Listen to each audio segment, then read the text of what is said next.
doing today? Say that over again. Live TV. We got no music like All right. Good afternoon, ladies and gentlemen. My name is Jason Hobbs. I'm here with Jamie Walker and the commissioner of the SIAC, Dr. Anthony Holloman. We are live in Macon, Georgia, here for SIAC Media Day, powered by Georgia Power. Georgia Power. Good stuff, John. How you gentlemen doing today? This is an amazing day. I'm so glad to see so many of you out here, and you always give the SIAC great coverage. So we appreciate it. Yes, sir. It's good to see you too. Jamie? Listen, this is a great day for Black college football and just the SIAC in general, man. Just happy to be here. It's a great venue, great day. Great venue, great day indeed. We'll get into the predicted order of finish. I've seen some people shaking some heads down there, especially at the that green table. So we'll start off with number 13, who is Lane College. Number 12, Morehouse College. 11, Central State. 10, Clark Atlanta. 9, Savannah State. 8, Fort Valley. 7, Miles. 6, Allen. 5, Kentucky State. I'm sorry. And number 4, Albany State. And number 3, Tuskegee. Number 2, Benedict College. And number 1, surprising to me, honestly, Everett Waters. It wasn't surprising to me, though. It wasn't surprising to me. When you're talking about the way that Edward Waters last year just came on the scene, got a coach right before the season started. Literally, Coach Toriano Morgan was interviewed here. Mm-hmm. I interviewed him. And then all of a sudden, here was the change. So them coming back and him being able to implement a full program is not surprising to me at all. So, Jamie, one of the things I think about the predicted order of finish, the SIDs and the coaches who vote on that poll, they've been watching film. And so I think they understand that Edward Waters is bringing back a dynamic team. They finished the season on a down note, but I expect them to be really good. But the reality of it is Kentucky State is a veteran team. They won 9 games. Coach Huggins is back for his 3rd or 4th year, so he understands. I did see that some of the new coaches, because people don't know them yet, they didn't get a lot of respect, but they'll have a chance to get on the playing field. Absolutely. I picked Kentucky State as my number 1 team, mostly because they're bringing that the most important position, quarterback. Denham Johnson's coming back, and he's had 3 full years to play now, and he's bringing back 2 of his top weapons. You know, Jalen Hill went down against Grambling State, and that was their one of their 3 best receivers on that team. So I expect him and Darius Cyprian to come back, and I expect that offense to probably even be better. Absolutely. Yes, sir. You know, one of the things is the continuity. When the coach gets the players and a chance to implement their systems, you typically get good results. So I will be excited. I expect a very competitive season. You know, Benedict starts the season off with Johnson C. Smith, so we'll learn a lot about them. Your alma mater. My alma mater. Early in the season. Albany gets Johnson C. Smith in the Hall of Fame Classic. And so myself and Jackie McWilliams Parker of the CIAA got a little friendly wager. Okay. And so I'm hoping that SIAC can reign supreme. I actually wanted to ask you, what is that opportunity with the Black College Hall of Fame Classic with the NFL Network? What kind of opportunities does that bring? So that is an amazing partnership. This is the 2nd year of us putting our champions in that game. Mm-hmm. Initially, when I came to the league 4 years ago, we were just hoping to get an opportunity because they had typically gotten SWAC schools, MEAC schools, but you know they focused on the Division II level. There's been tremendous showcase for our institutions, and now with our champions playing, you know, we hope to generate more excitement.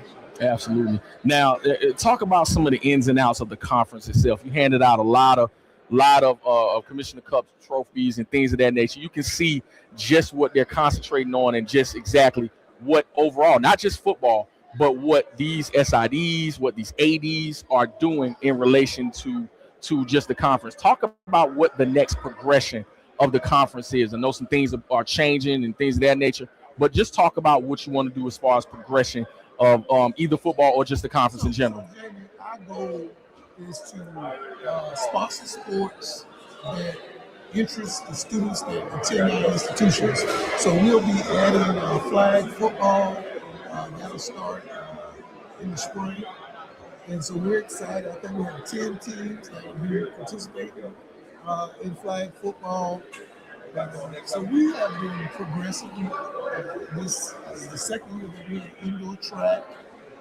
So we sponsor now 16 championships. So the goal is to be proactive. We are offering championships. The way that we treat our students, I've mentioned that we're partnering with Dr. Jackson, Jamal Jackson, who's the basketball coach at Kentucky State, on a platform that will allow us to ensure that we are servicing the whole student. And so that's my goal, is to understand life in the balance, the Division II motto, and the ethos of the SIAC, Leaders Rise Here. So we're trying to create leaders. Absolutely. Now, you have several games on ESPN this year. A couple of feature games. You mentioned it in your address. A couple of games on ESPN2 this year, talking about the Red Tails, and that Thursday night game at Tuskegee versus Benedict.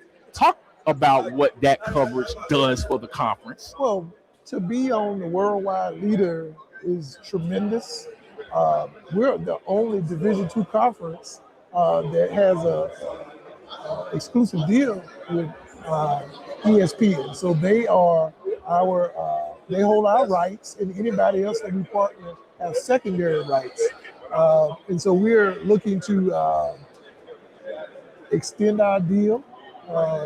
And so ESPN has been a great partner, but it provides us a platform that's in almost every household that you can imagine. And so we're taking, our institutional brands to the masses. All right. I actually wanted to ask as well, in the ever-changing landscape of college sports, it seems like they're implementing a new rule every single year to try to get with the eligibility and things of that nature. How are you adjusting to that?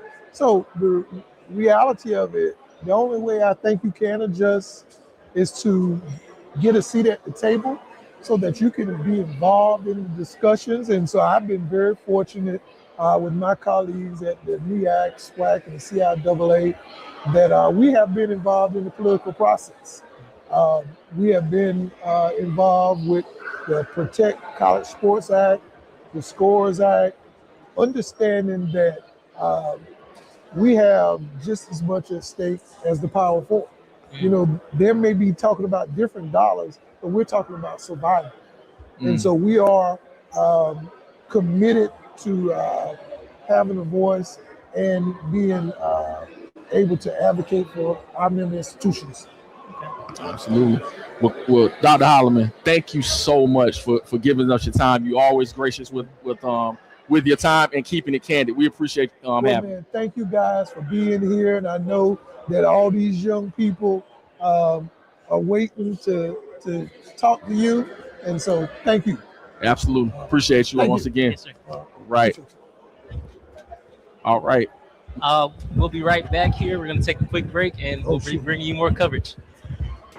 Do you own a business, have a service or product, apparel, entertainment, or food? Would you like to reach an educated client base that are loyal?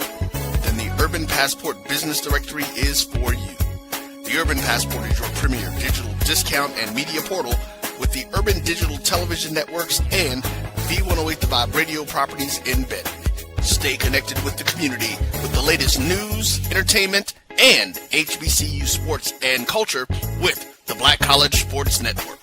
Visit myjbn.com/passport to register your business and sign up for your free app before the August 24th release date. We are the premier digital national urban business directory, always free to the consumer. The Urban Passport, the evolution of the Green Book, and your digital passport to a world of savings.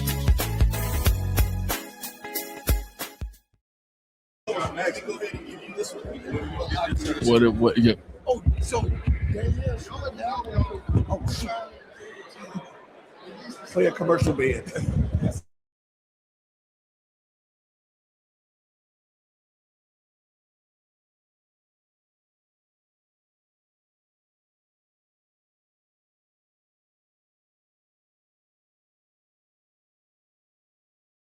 You're looking for the latest information on Southern University sports, the Southwestern Athletic Conference, and HBCU athletics. There's only one place to go.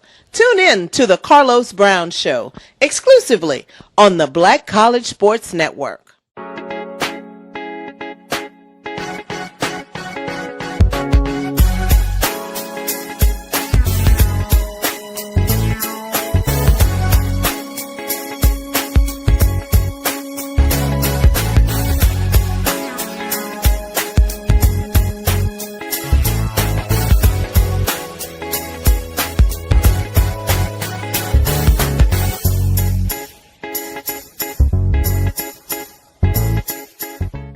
If you've ever told yourself, I want to get into real estate but don't know where to start, here's something just for you. From Friday, July 31st to Sunday, August 2nd, the Learn Real Estate Fast Masterclass is coming to McKenzie Office Park in College Park. You'll learn wholesaling, commercial investing, and how to purchase property with zero money or credit. I can tell you, education and access are everything. This masterclass is designed to give you both. Whether you're brand new or ready to level up, this is where you start making real moves. Enjoy free lunch, free study materials, and receive a certification of completion. So don't wait. Seats are filling fast. Do not sit on the sidelines while others build wealth. Take that first step toward ownership and legacy. Get your tickets now at learnrealestatefast.com or tickpick.com. For more information, call 678-859-3303. Master the market, build your legacy, secure your future today.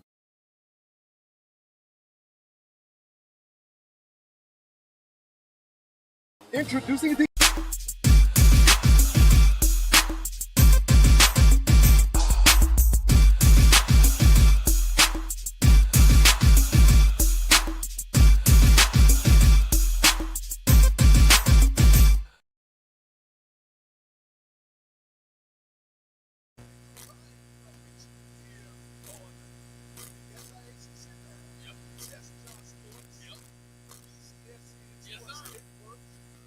You game day. We are all here live, and we're sitting beside Coach Stanley Connor as we're here at SIAC Media Day. Coach, you're here. You brought your guys in from Jackson. Now they're all the way here in Macon, Georgia. You said you would have buttered some jokes, Coach. You said you would have buttered some jokes, but y'all ready to stop these jokes this year. Oh yeah. But that's how it goes in this game. You take the good with the bad. But I'm okay. That's part of the process. Been in this game a long time. I thought it was important to really build a solid foundation, and I think we did that. Okay. Absolutely. When you're talking about building that foundation, you spoke on stage about how that foundation came about, especially not even necessarily the football that you talked about, but the grades and the character that those young men brought. Talk about how you've implemented that and how the football is becoming better. Well, it starts with that. It's all about your product. You got to get good product, and the most important people in this process are your players. So you got to get good players who think like you think already. That makes for a good match. So you're not trying to sell anything. They understand they're chasing perfection. We're all about at Lane. Our motto is excellent. So you can't receive excellence without chasing perfection. So you looking for those guys with that kind of mindset when you bring them in this kind of setting. Other than that, you're going to have this competition. They have their own way of doing things. I have my way of doing things, and it's got to be the Lane College way. Absolutely. Now, when you're talking about that Lane College way, for example, I know we discussed early in the interview when we had you on the sit down.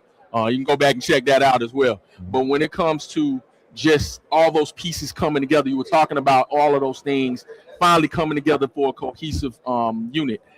Talk about how much of that has come together so far. Well, I think from top to bottom.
So much.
Mic check one.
All right, we're back here live. I'm here with Lane College receiver Damari Wallace and linebacker Maxwell Lewis. How you guys doing today? Doing all right. How you doing? I'm good, man.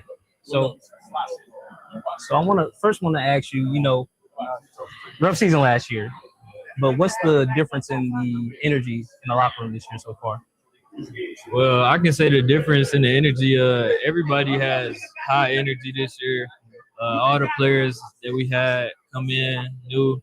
They bring in high energy, high intensity, and the vibes are great right now.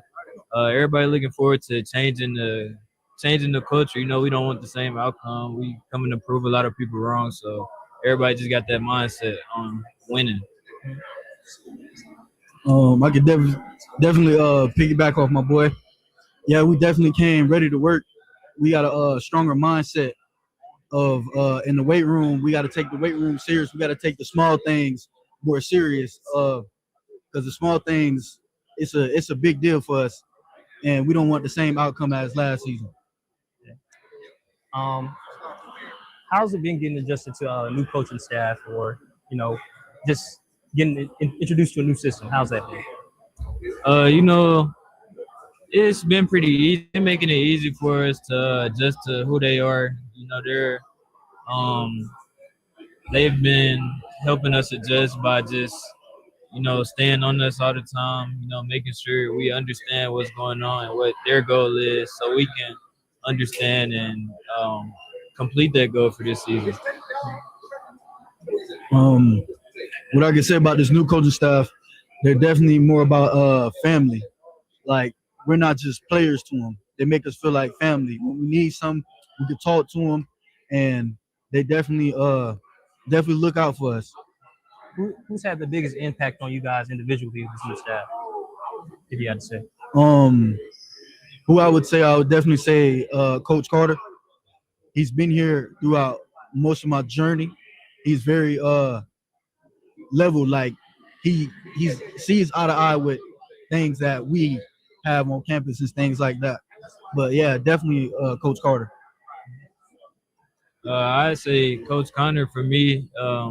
All the coaches have been there for me though, but Coach Connor, he always reaches out, making sure I'm okay, making sure everything's taken care of, that I need taken care of, and he just makes sure I'm all right. So we're gonna do something a little different that they don't usually do on the network. We're gonna do a start bench cut. They hard. I'm not gonna lie. This comes up. All of them are in their prime. I'm gonna put that out there. Okay. Start bench cut. Julio Jones. See already. Antonio Brown. Larry Fitzgerald.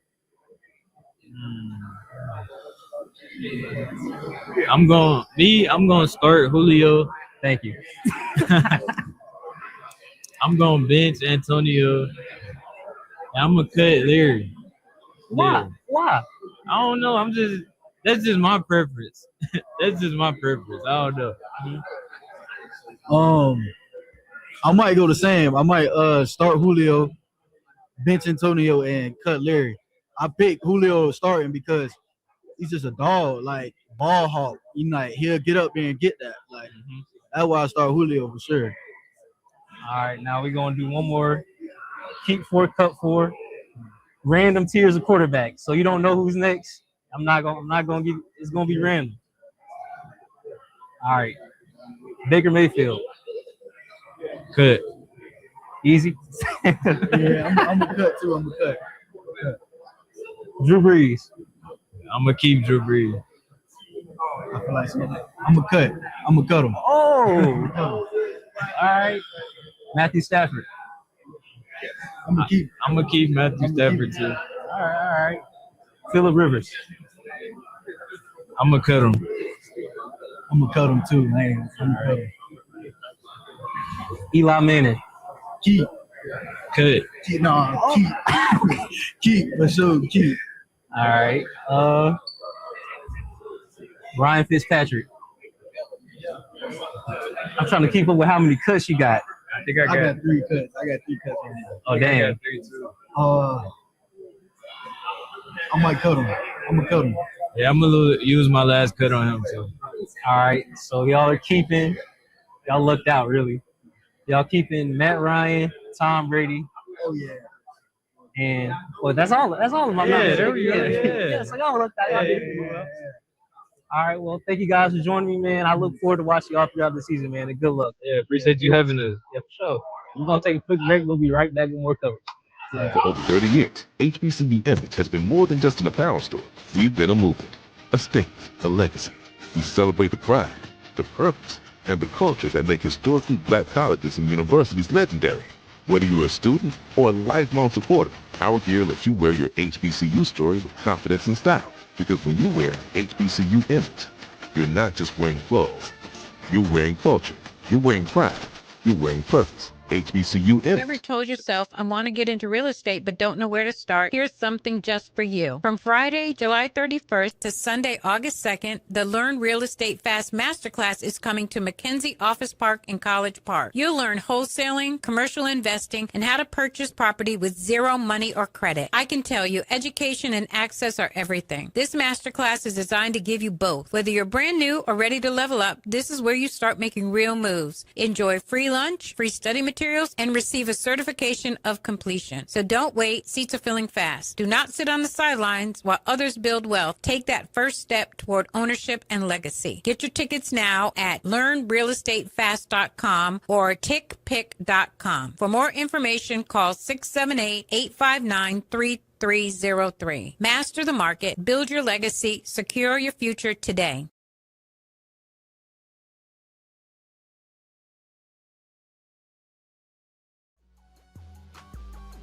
This is the Dean of the College of HBCU Sports, Kenyatta Cavill of Dr. Cavill's Inside the HBCU Sports Lab with Mike Washington and Charles Bishop.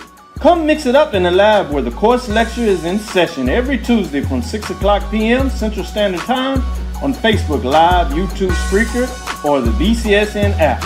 As we discuss all things about the HBCU sports culture, including exploring the week that was in the sporting HBCU diaspora, as well as the upcoming week of HBCU sports. With me, the Dean, the College of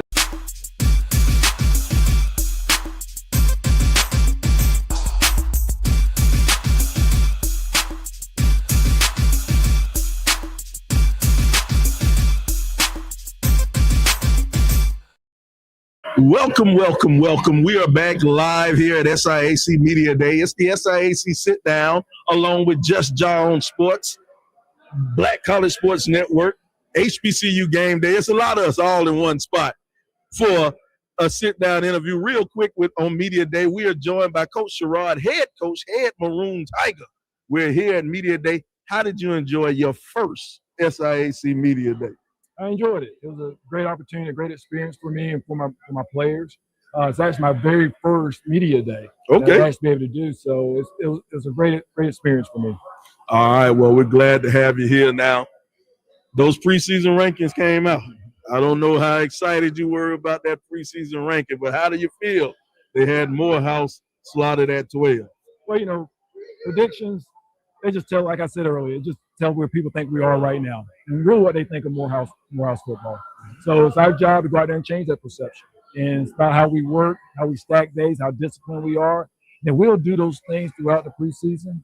I think we might, upset that prediction. All right. Now, absolutely. Now, you ran some camps the last few days. Yeah. How has that been as far as identifying talent around the area and just interest in Morehouse in general? It's actually been really good. We had like 175 kids there at our camp. We had some prospects show up that we're really happy about that, and showing interest in our college. So it was a great experience just to get those kids from the local areas, get them on our campus, show them what we're about, show them who we're about, what type of coaches I have. So that was a good experience and a good opportunity for us to showcase our brand. Absolutely. Now, what has been the hardest transition coming up from Texas, coming down to Atlanta? I know we talked and that interview is coming out tonight, but transitioning even after that first transition, what has been, I guess, the hardest part of getting adjusted to the area? Well, it's definitely not the heat. Right. Texas heat is by itself, but just the overall, the city's been great. And getting adjusted, being in such a large and being downtown or where we are. This is probably the largest city that I've been in. And the eyes that are on us too. That's a big transition for us. So, but I like that. It's an excitement part of the job, and I want that. And I want it for my players. So we're excited about that. It's been the hardest transition, but really, I'm excited about getting our players back on campus. We have a few on campus right now, and so we can get those guys back when we start up on the 3rd. They report on the 3rd. We start on the 5th. I'm excited about getting them back. What's the first thing you want to implement when it comes to having a full squad? I mean, whether it be culturally or physically. Well, the biggest thing for us is to make sure that, as I said earlier, is that our kids love each other and play for each other, right? We all want players that love to play the game, right? And I talked to a buddy the other day. He said, did you like getting hit in the back of the head when you played? I said, no. He said, what's there to love about that, right? But he said, but if you find guys that love to play for each other and love the team, then you can go a long way. And that's what I really want these guys to understand, that you'll go through a lot of stuff together as teammates, and that builds a bond. And I want to create that. I want to create that on our team. And so we do that. We play hard for each other and love each other, and we'll play well. All right. Well, Coach, we had a lot of talking points with you. We want to let everybody know that your interview will be coming out tonight on HBCU Game Day at 5 p.m. We'll have a sit-down with Coach Sherrod on HBCU Game Day. Be sure to check us out. Now, we don't want to give away too much what we said in the interview, so how about you tell us about some of the youngsters that you brought along with you today at Media Day? Who's going to come and sit up here and talk to Just Jah next on this interview portion? Well, I first want to make sure Zach Underwood, I got his name this time. Zach he's our outside linebacker defensive end. And he was such a great help to me when I first got there because I lost my strength coach. And he and I kind of sat together. He kind of helped me run the strength program through the whole season. So Zach has been such a great leader. And really the good teams are player-led. And he did that for me, and I really appreciate that. I also have Miles Scott here, our quarterback, and I have Eric Stevens here. And I just think these guys can do a great job with the leadership that they've shown, and not just so much the talent, but the leadership that they've shown since I got here.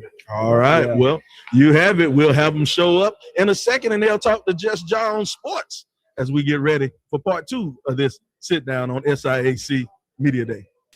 Do you own a business, have a service or product, apparel, entertainment, or food?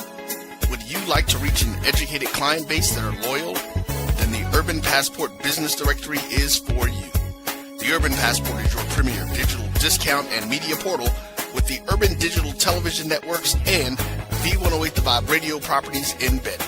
Stay connected with the community with the latest news, entertainment, and HBCU sports and culture with the Black College Sports Network.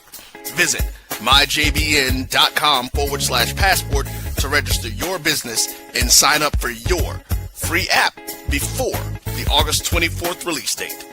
We are the premier digital national urban business directory, always free to the consumer. The Urban Passport, the evolution of the Green Book, and your digital passport to a world of savings.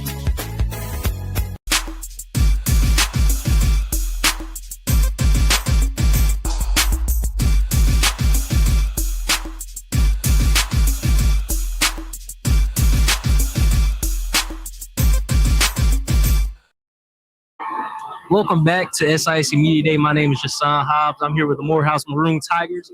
Zachary Stevens. Eric Stevens. Miles Scott.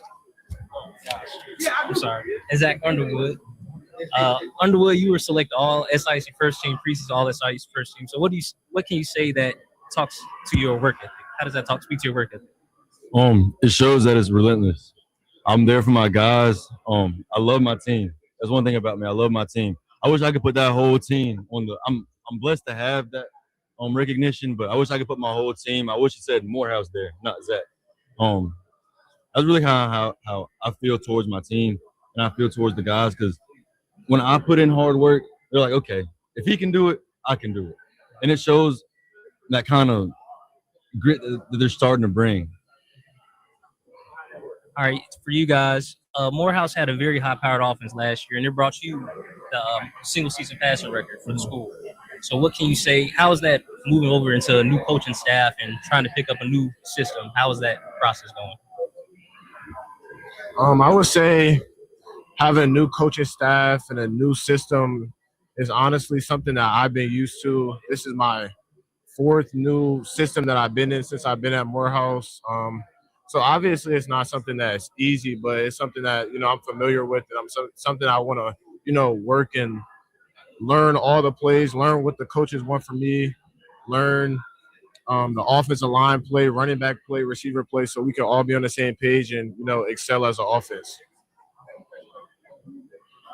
Well, for me, I just want to say Miles Scott, he works so hard on the field and off the field. He's an amazing person. He's an amazing role model, leader on the team. We're saying that.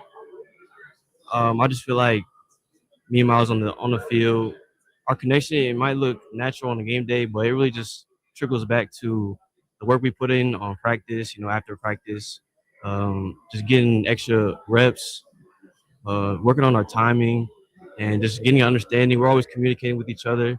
So I think that's why we're always on the same page to come game day. And I'm just excited for him during this season, this next up and coming season. And I'm just glad he's the one throwing me the ball. I have another question from Miles. You're now one of the longest tenure quarterbacks in this conference. Do you feel let me choose a different question. How have you stepped up more into a leadership role now that you're, pretty much the veteran in the locker room? Yeah, no, it's crazy. I'm the veteran now. I just remember being a freshman trying to make my way, but I think a way that I can, be more of a leader is be more of a vocal leader. Coming in, I'm somebody who's quiet, reserved. I like to lead by example and show my guys the way by my play, but now I have to be, more vocal. If somebody's slacking, pick them up. If somebody's down, pick them up too. I feel like everybody isn't gonna get led the same way. Somebody might need, somebody to get on their behind, or somebody to, just have a side conversation with them. So I'm willing to do all those things. I'm gonna get these last two segments, and I'm gonna let you guys go. First, we're gonna start with start, bench, cut.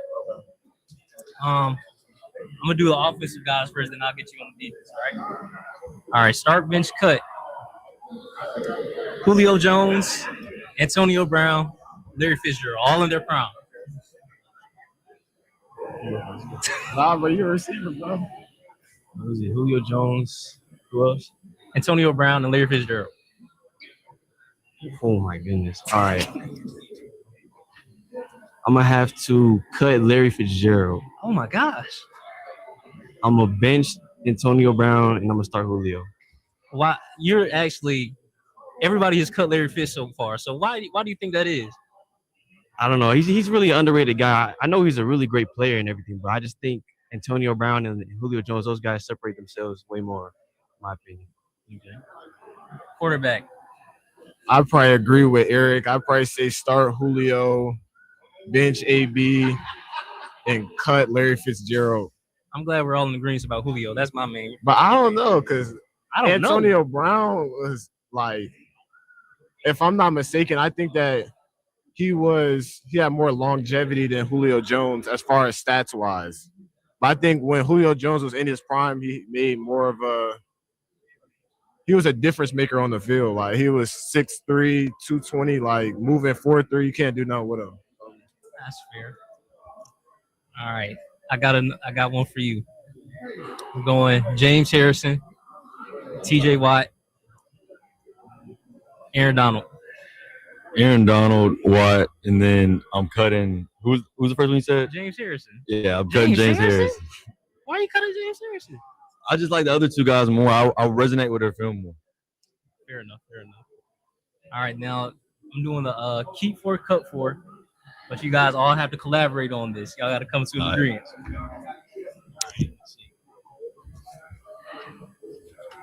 Jahmyr Gibbs. I'm from Bama. I'm gonna keep him. What do y'all say? Yeah, we're keeping. All right. Tony Pollard. Cut. We got Jahmyr. Bijan Robinson. Keep. Christian McCaffrey. I'll keep. So that's 3 keeps already. Let me see. James Cook. Cut. Y'all cut it, James? Cut. He's good. So y'all gonna keep that last keep just in case? All right.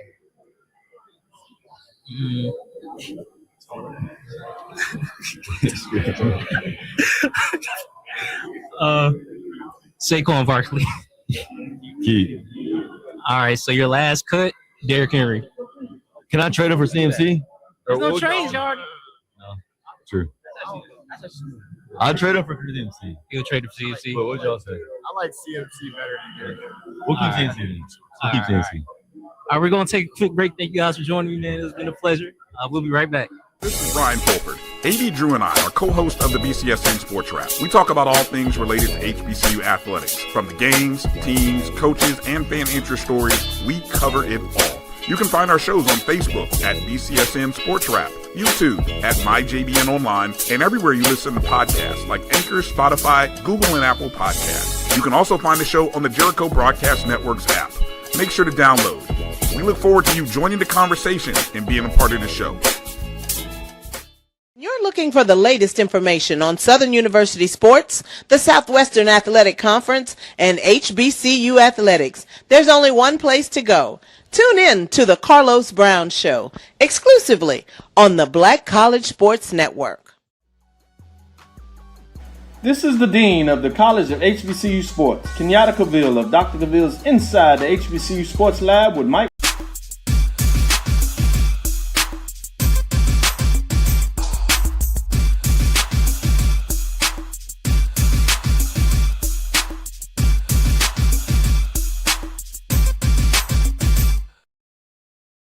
Hello, it is the SIAC Sit Down, a special edition with JustJahSports, BCSN, and HBCU Game Day. I am Slider Sports Guy, and I'm surrounded by Phi Beta Sigma. I don't even know how to act. Fraternity Incorporated.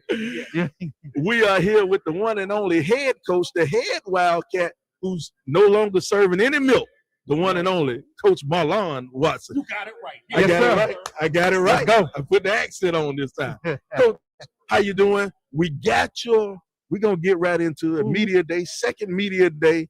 The rankings came out, Coach. They had you ranked a little bit lower than you anticipated, Coach. How you feel about that? You know what? And my player said it respectfully. I'm gonna keep it cool. Okay. But all in here, I'm bubbling a little bit. But again, that's expected. You know, we haven't been in this thing since 2016, or won the championship in 2016. Haven't been in it since 2017. But you know, just understanding that we beat two of those teams last year that's ranked ahead of us, and we played 5 teams last year that were ranked in the top 25 at some point and stayed with those teams. And so, you know, it is what it is. We're gonna go from there. But as a coach, it means nothing but bulletin board material for these players. There you go. There you go. Now coming out here. What went into your decision when you chose the guys you brought out here? What went to decision? How did you choose those guys that you decided to bring? Since the spring, these guys have stood out as leaders. That's something that we didn't have last year. So I challenged these guys coming back in January. You know, we need to have leaders out there. The coaches can't always say, you know, what this team needs. It has to be the players to step up and do that. And these 3 of our guys that we're looking for this year to do some great things for us. They're upperclassmen right now, and we have one graduate in Cam Ray who's going to lead the offensive line. Omarion LaRoche is going to lead that defensive line, and then we got JT Pendleton, who should be an all-conference player without a problem, and All-American, if not that, this next year. And so it was an easy pick with these guys, and I could have picked at least 10, 15 more on our team right now to come out here. Absolutely. When it comes to just you in general, we had the interview with you, one of our earlier sit downs, and you talked about mental health when it came to it. It was one of the most viral clips that we have had. Yes, sir. Because I think they care so much about it. But I want to transition to the physical and mentality when it comes to this ball club. When you set out on the field this year, are you all ready? Because it said no more milk. No more milk. Yeah. And are you all ready? And that's going to ring through the entire SIAC. You know, people are going to understand what that means by the time we get to that championship game in November. And you're going to see that difference. We're not waiting on any player anymore to catch up to us. I mean, to pull these guys, they're going to have to catch up to us. And so that physicality, it started, you know, after the last game. That physicality started in the weight room. These guys on campus running for the summer. Our strength and conditioning coordinator, Alex Jones, does a great job with them. Our coaches that we brought in are doing a phenomenal job of setting that mentality. But it's going to be echoed throughout the entire SIAC. No more milk. Absolutely. What has been the biggest transition that you have had as a coach from year 1 to year 2, putting on the big boy pants? Yeah. I'm not a rookie anymore. That veteran status. I went from one of the youngest in SIAC to the oldest in the state of Georgia right now in the SIAC. And so that comes with more responsibility. That comes with a higher standard. And so, you know, I'm fully equipped for that. This team is going to be fully equipped for that. And so what I've learned is, hey, you know, be a little bit more patient. and understanding my role, not only in Fort Valley State University, but the SIAC as a whole. All right. Well, look, we're going to have the players come up with Just Ja. It is always a pleasure to talk to man of the Blue Fire crew. You know. Listen, I was just telling him. You can know, man. You can know. You too can know what it's like. You too. I was popular in school. See you there. We go there. Look, another one right there. Willie Satellite Totten. Another man. See, there you go. We're going to bring on the players. We're going to take a break here from Macon, Tubman Museum, here for SIAC Media Day. Do you own a business, have a service or product, apparel, entertainment, or food? Would you like to reach an educated client base that are loyal? Then the Urban Passport Business Directory is for you. The Urban Passport is your premier digital discount and media portal with the Urban Digital Television Networks and V108 The Vibe radio properties embedded. Stay connected with the community with the latest news, entertainment, and HBCU sports and culture with the Black College Sports Network. Visit myjbn.com/passport to register your business and sign up for your free app before the August 24th release date. We are the premier digital national urban business directory, always free to the consumer. The Urban Passport, the evolution of the Green Book, and your digital passport to a world of savings.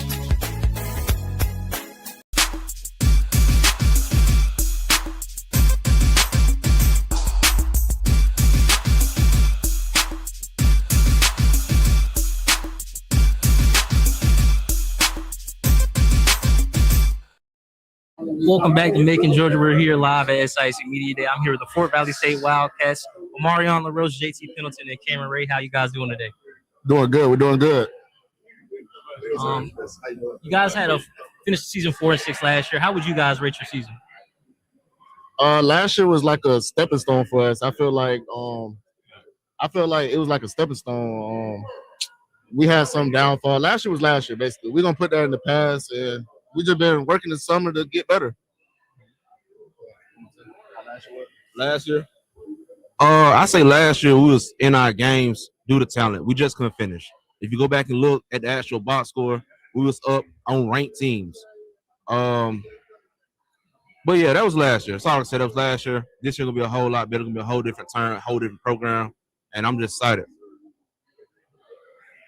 Yeah, piggybacking off what they said, last year was just based off last year, and to move on forward, we just got to be more consistent and do what we do. So what's the mindset going to this season? You guys actually have a pretty good schedule. I think you were picked to finish 8th. Does that affect you guys in any way, or is it just? It's disrespectful to us to be ranked number 8, and some of these teams ain't beat us in years. That's what I'm gonna say. But yeah, we don't look at that. We're just gonna play football, put the ball down. We're gonna come and play. All I can say is we're not finishing 8. That's real disrespectful. I ain't gonna talk on it too much, but we're not finishing 8. What Karen Ray said, we're not finishing 8. That's all I gotta say. So where do you guys see yourself come November when it's time to see who's in that championship game? I see us top of the bunch with all the talent that we just brought in, recruits, how we worked this summer. We built chemistry, brotherhood. I feel like we'll be top of the bunch. I'm gonna say we're gonna shock a lot of people. I'm gonna say we're gonna make a run and we're gonna put Fort Valley back on the map. We didn't ever lose. I don't know what the shift was from last year, this year, according to rankings. We never lost it, but I say we're gonna put Fort Valley back on the map. I feel like this year gonna be special. I just feel it, and a little special feeling that I ain't never had before. I feel like this is gonna be one of them ones. All right, I'm gonna do one more segment with you guys, and I'm gonna get y'all out of here. I'm gonna do start, bench, cut, and keep for cut for.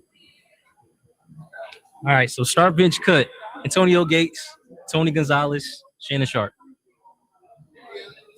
We keep it Shannon Sharp. We gotta keep Shannon Sharp. Yeah, I ain't gonna lie. He from Savannah. Yeah, we keep. Fair enough. He from Savannah. We keeping Shannon.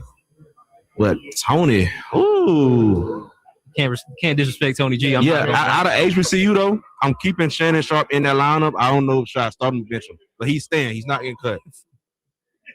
I gotta bench Tony.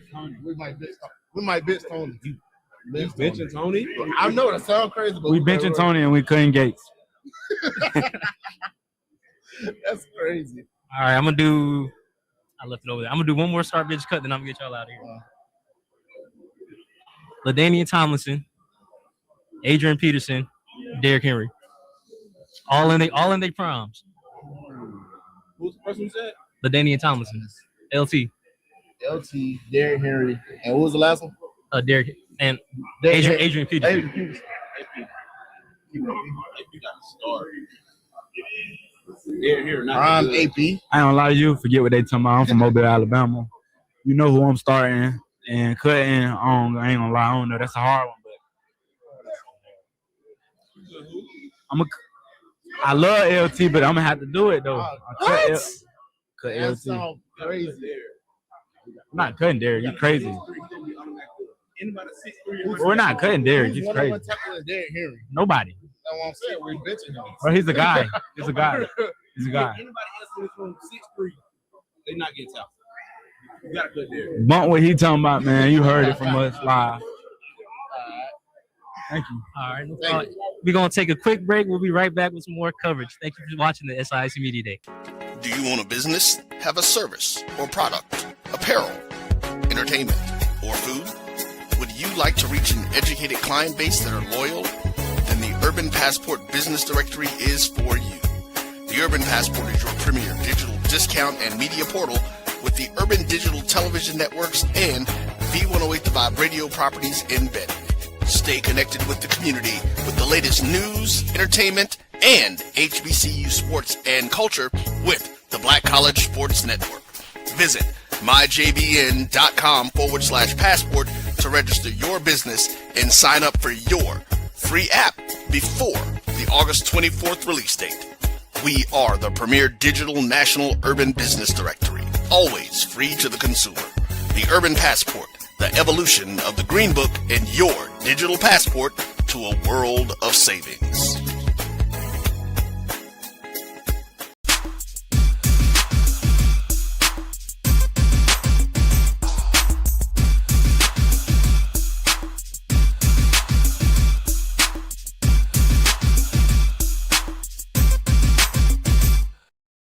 Welcome. We are here at SIAC Media Day. It's a joint venture today. We have JustJahSports along with the SIAC Sit Down, Black College Sports Network, and HBCU Game Day.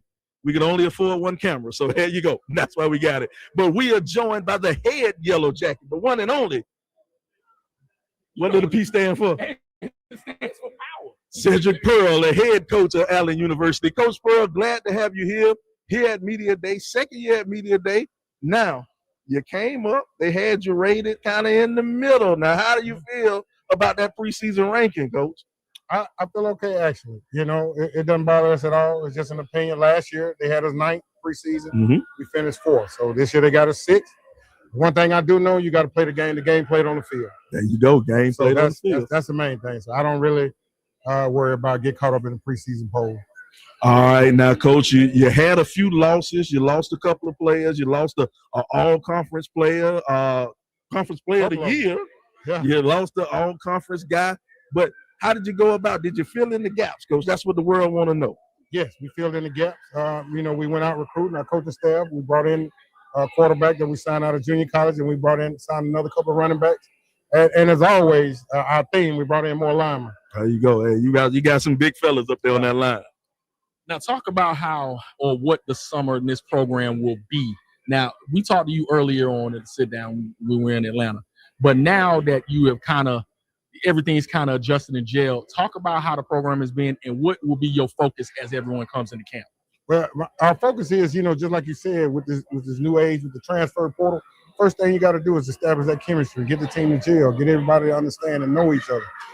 So that's big, and number one, that chemistry. But getting everybody on the same page, like we always talked about Pearl Vision, getting everybody going in the same direction. So that's the main thing we want to focus on when everybody get in on the 28th. And when the players or the players that you have kind of implemented, have they bought into what that Pearl vision is and what you've identified as what you want? Yes, they have. Yes, they have. These guys, Chance mentioned it earlier. A lot of these guys came in as a freshman with me my first year. We went 2-8, and last year we improved to 6-5. So these guys are understanding, and they're growing with the culture that we established. And establishing that culture at the end of the season, big victory in that championship game. Talk about just how impactful that game was. Well, that's always impactful. You always want to win the last game of the season. When I first started coaching, that was the first thing Haney Catches taught me. You always want to win the last game of the season because if you're in the championship or whatever the last game is, you want to win it. And we finished the season out on a good note coming into this year. So just like I told the kids, I don't know when the last time Allen lost a game. So that's what we focused on. Absolutely. Now, before we bring Ja on, talk about the three players that will be talked about coming in. The three young men that we have, our all-conference center, Chance Bush, our all-conference tight end, Michael Bowman, and my other all-conference offensive lineman, Zyrus Craft. He's a graduate student also. All right. Well, Coach Pearl, it's always a pleasure talking to you here on the sit-down HBCU Game Day. All the elements here today. It's always a pleasure talking to you. You bring great energy. Absolutely. Thank you. We'll take a break here from Macon here on SIAC Media Day. Football fans, HBCU football is back in the ATL on August 29th with the Cricket MEAC SWAC Challenge Kickoff presented by Toyota, representing the SWAC, Alabama A&M, and representing the MEAC, Howard, Bulldogs, Bison, the Marching Maroon and White, the Showtime Marching Band, the premier FCS matchup in primetime with a kickoff trophy up for grabs. Join us pre-game for band jamborees, food, activations, and fellowship. For tickets and information, visit MEACSWACChallenge.com.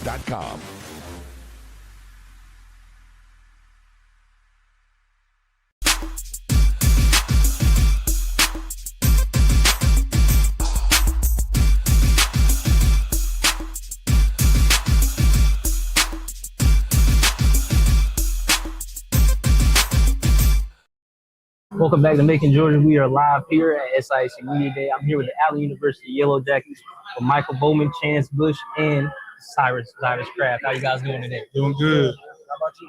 Pretty good, man. I can't complain. First day. I appreciate that. So, last season, Allen finished on a high note, and you actually had Coach Pearl's highest scoring offense of his head coach career. So, how did that come to be? I'm just going to be honest and be real and be 100%. Us right here in our starting five, we really just started in the trenches. Every game, waking up, every single play, getting our hands down the dirt, just knowing that like every single play that we're gonna have to dominate our opponents. And as you can see, last year we did that. We had a SIAC Player of the Year, Fabian Dunk as our running back. I mean, no disrespect, he couldn't done it by himself. That you can if you want to watch the game, you can watch our Clark Lennon game last year. He had how many carries he had? 46 carries in one game, and we dropped 52 points, something like that. But yeah, I feel like the starting five really just the main reason why we got it up there. Like how you was saying, like the front five plus tight end, like we call the vision. You know what I'm saying? Like we set the tone. You know what I'm saying? So when we there, we're gonna handle business. You know what I'm saying? So it's like that's just that for real. Mm-hmm. I feel like it's an honor that we was the best offense Coach Pearl had. I know he's been coached for probably like 30 plus years. He done led some offenses to conference championship, so it's an honor. Okay. So I want to ask, how has the locker room been? I know you guys lost some very important positions on the offensive side of the ball. So how has it been integrating the new folks into the system? It's been a challenge. I can't lie. It's like any other team when they have new players coming in, but the new guys that we coming in, they are very responsible, very diligent. They really want to come in and work. We actually got some people on our team that actually wanted to come out, actually wanted to play football, that love the sport, that love the game, and that right by itself, just having that heart, it just was a big part for us. Because if you have the heart, you already rocking with us. Yeah, some people definitely left, but they ain't making no changes. They ain't stopping nothing, because this train gonna keep moving. It's gonna keep flowing, you know what I'm saying? The vision gonna keep doing its thing, you know what I'm saying? That's respectful. Yeah, it's been a little challenge, but I feel like it's our job up front because we have the most returners position-wise on our team as the O-line. We have the most returners. So I feel like it's our job to bring everybody together and get our chemistry up as a team. All right. Do one more segment with y'all, and I'll get y'all out of here. Start, bench, cut. Good. It's linebackers. I know y'all whole line offense, but linebackers. Ray Lewis. I'm tripping. Whoa. Reggie Oh my Lewis. gosh. That's so disrespectful. I'm sorry, Ray. Luke Kuechly. Okay. Patrick Willis. Starring Ray, Reggie Lewis, and who's the last guy? What's the last name you said? Patrick Willis. Yeah, cut Patrick Willis. That's a Hall of Famer, bro. I like Ray Lewis and Luke Kuechly over me. Yeah, I ain't gonna flex. I'm definitely going Ray, Luke, and I'm cutting on what's his name? Patrick Willis. Oh my Patrick God. Willis. Yeah, my fault, Patrick Willis. No disrespect at all. I just know my game. I just know my area. All right, I'm gonna definitely start Luke Kuechly because I grew up a diehard Panthers fan. I'm gonna bench Ray Lewis and I'm gonna cut Patrick Willis. I feel like that's super disrespectful. I'm not gonna lie to you. No disrespect at all. No disrespect. All right, we're gonna do one more start, bench, cut. This for you because you a tight end. Okay, word.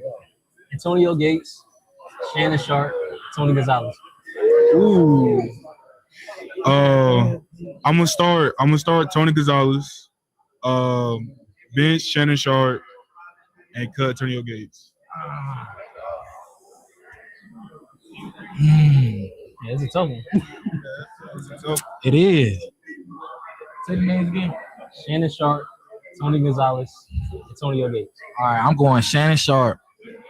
I'm benching Antonio Gates. Oh, I know, bro. That's crazy. I know. Good Tony? I got to.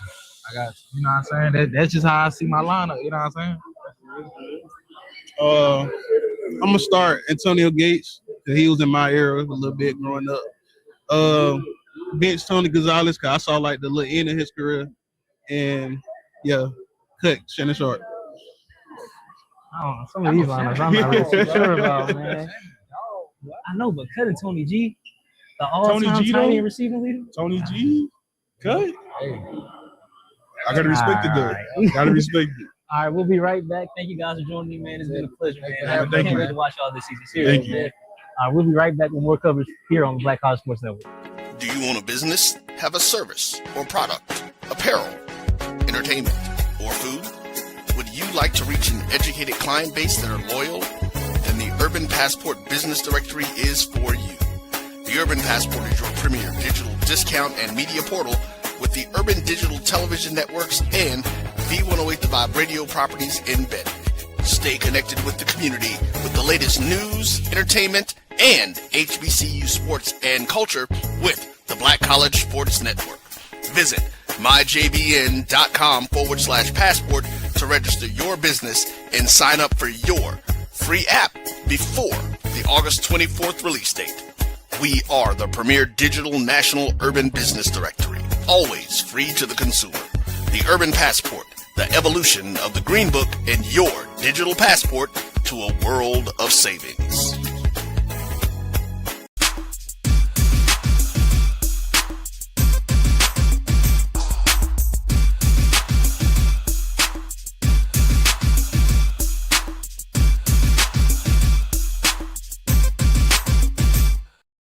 Welcome. We're here on the SIAC sit down, but this week is a combined edition. We have JustJahSports with us, Black College Sports Network, along with HBCU Game Day, and we're here at the SIAC Media Day, Football Media Day, and now we have the head Golden Tiger. You better get it right. You know, because I said red one time when it was supposed to be crimson. I know they got mad at me on the interview, but they let me know. Oh, yeah. They let me know. But we have Aaron James. Aaron James here. We're here live at Media Day. Now, Coach, question we want to ask you now. We saw the rankings come out. Now, last year you were snake bit. Well, you got a lot of people was injured and the season ain't go the way we thought it would. But this year's high expectations when it comes to this, when they're setting up the preseason rankings. Now, how do you feel when you see those high expectations out there, Coach? Rankings are rankings. They just numbers. Like I say, it's people voting on what they see, how they expect us to end. So we going into the season just, looking at, like I said, looking through the windshield, not the review. So it's gonna be an exciting season. All right, should be exciting, man. It's always great brand of football down there in Tuskegee. You guys are going to play in some big-time games.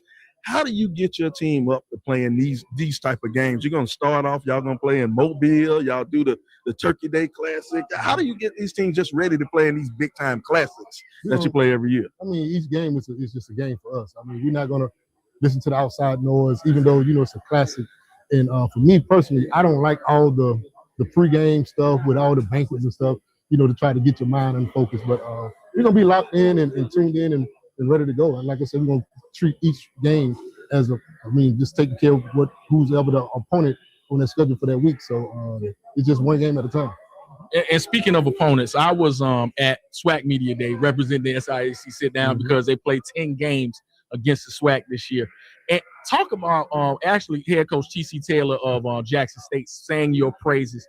Talk about that relationship and talk about playing an opponent like that, what that does for your ball club. But T.C. Taylor, that's my guy. We've been friends for a minute. We going into it's another football game for us. We know that it's the SWAC, FCS. We get it. But, we just going to go in and compete. And whatever happened at the end, hopefully we will come out of the game healthy. And then, going into our conference play. But it's good for both programs, both historic programs, a lot of history between the two. And so it's going to be a good competition. How the players feel about it? But they feel good. Like I say, and like I tell them, it don't matter who you line up against. Let's go ahead and strap up and get this thing rolling. Now, pick the finish in the upper half of the SIAC this year. What needs to happen for you to be in the number one spot at the end of the year? We're going to have to offensively run the ball. We got to run the ball better this season, and we got to get in the end zone. Red zone for us this past season was not good. We didn't get in the box on the ground too much last year, so we got to be able to run the ball. All right, introduce your players that's coming up with Just Ja. They don't have to come up now. We're going to switch it in a second, but you introduce who you brought. I got Elijah Hall, all-conference receiver. He's a redshirt sophomore, and I got defensive lineman Ezekiel Moore. He's a senior. Absolutely. So we're going to take a break here from Macon. We're going to bring up the players next from Tuskegee here at the SIAC sit-down in collaboration with everybody else. Football fans, HBCU football is back in the ATL on August 29th with the Cricket MEAC SWAC Challenge Kickoff presented by Toyota, representing the SWAC, Alabama A&M, and representing the MEAC, Howard, Bulldogs, Bison, the Marching Maroon and White, the Showtime Marching Band, the premier FCS matchup in primetime with a kickoff trophy up for grabs. Join us pre-game for band jamborees, food, activations, and fellowship. For tickets and information, visit MEACSWACChallenge.com.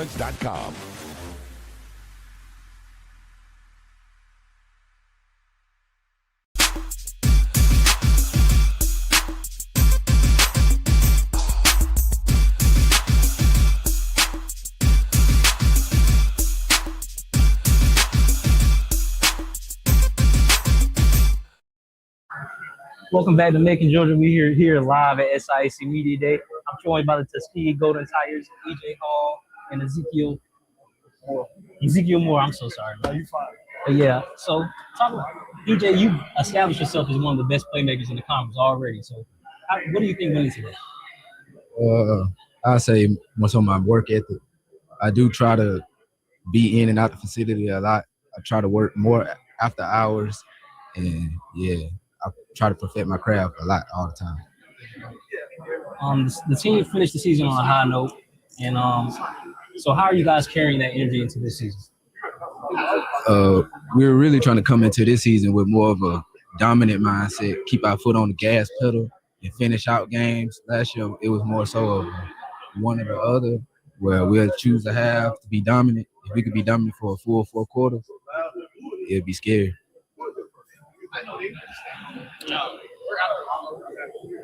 The same question.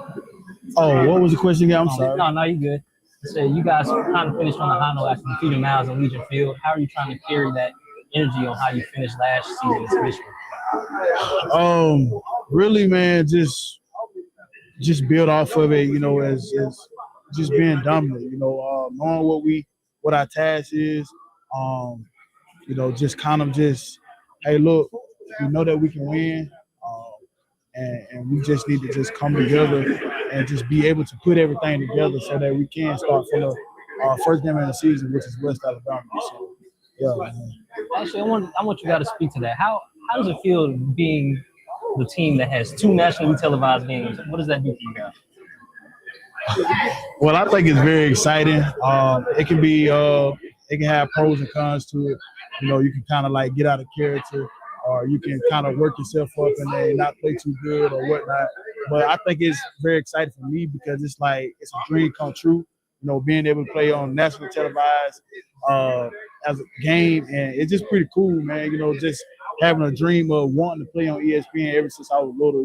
So I think it's just pretty cool, and I think we should set the tone, first game of the season. Yeah, I like any game where we coming in as an underdog, playing on that big stage like that.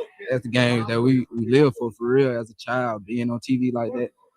You want to come in and put your name out there, make a big play in front of that big crowd in that stadium, man. It feel different. So how is the locker room going into this season? You guys are actually very high. So you've been picked to finish 3rd in the SIAC. So how does that translate into the locker room? How are you guys feeling right now? Yeah, we're gonna try to keep that standard high at all times anyways, but I want to see number 1 on that board.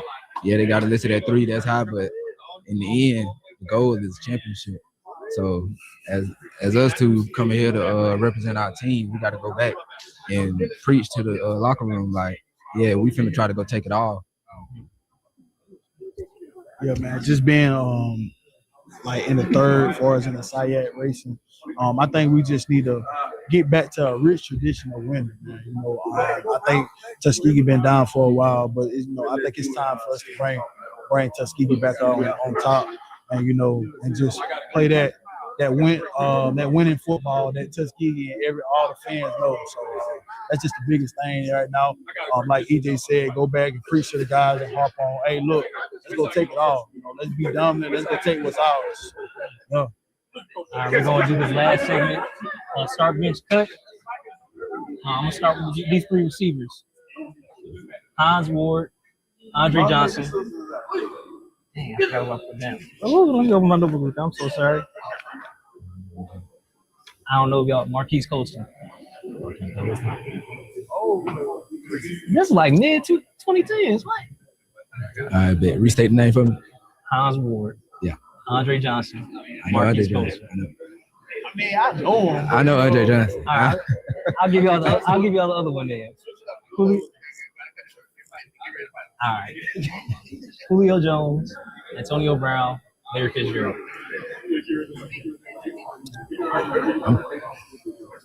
I'm cutting Larry. Oh my God! Everybody's cut Larry so far. I'm cutting Larry, and I'm going Julio to start. Bench, yeah. Man, I'm gonna start Julio, bench Larry, cut Antonio Brown. You're the first one to not cut Larry, and I respect that, man. I respect that heavily. All right, we're gonna do one more because your defensive line, I got you. Aaron Donald, Myles Garrett, TJ Watt. Starting Aaron Donald, benching TJ Watt. You cut him out? Cutting Myles. Starting Aaron Donald, benching Myles, and cutting TJ Watt. I gotta cut TJ, man. I think Aaron Donald gonna come out of retirement and play with Myles Garrett. You think? He's been at the facility. I don't know if he's gonna do it. I don't think he's serious. You think they win it all if he do? It's gonna be a tough defensive front. Oh yeah. Oh. All right. We're going to take a quick break. We'll be right back here on the Black College Sports Network in collaboration with the SIAC Sit Down. We'll be right back. Football fans, HBCU football is back in the ATL on August 29th with the Cricket MEAC SWAC Challenge Kickoff presented by Toyota, representing the SWAC, Alabama A&M, and representing the MEAC, Howard, Bulldogs, Bison, the Marching Maroon and White, the Showtime Marching Band, the premier FCS matchup in primetime with a kickoff trophy up for grabs. Join Join us pregame for fan jamborees, food, activations, and fellowship. For tickets and information, visit MEACSWACchallenge.com.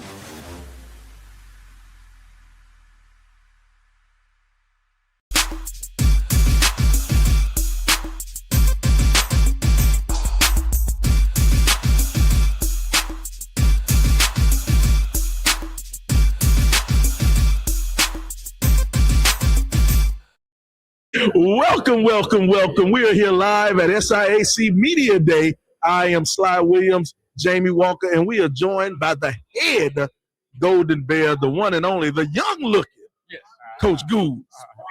Sprah. How you doing, Coach? I'm doing wonderful, guys. These kids Doing not gonna great. kill me. Exactly. Hey, I had to shave something off. I didn't want to knock them off. Well, Coach, we got you here. It's Media Day, second Media Day for you. The rankings came out now, Coach. How do you feel about that preseason ranking that they gave you, Coach? To be honest, I don't feel anything. You know, my thing is just let's play football. You know, each week, you know, as it goes, it's gonna change anyway. So, you know, and I you know, whenever I look at rankings, man, it does. To me, it doesn't matter.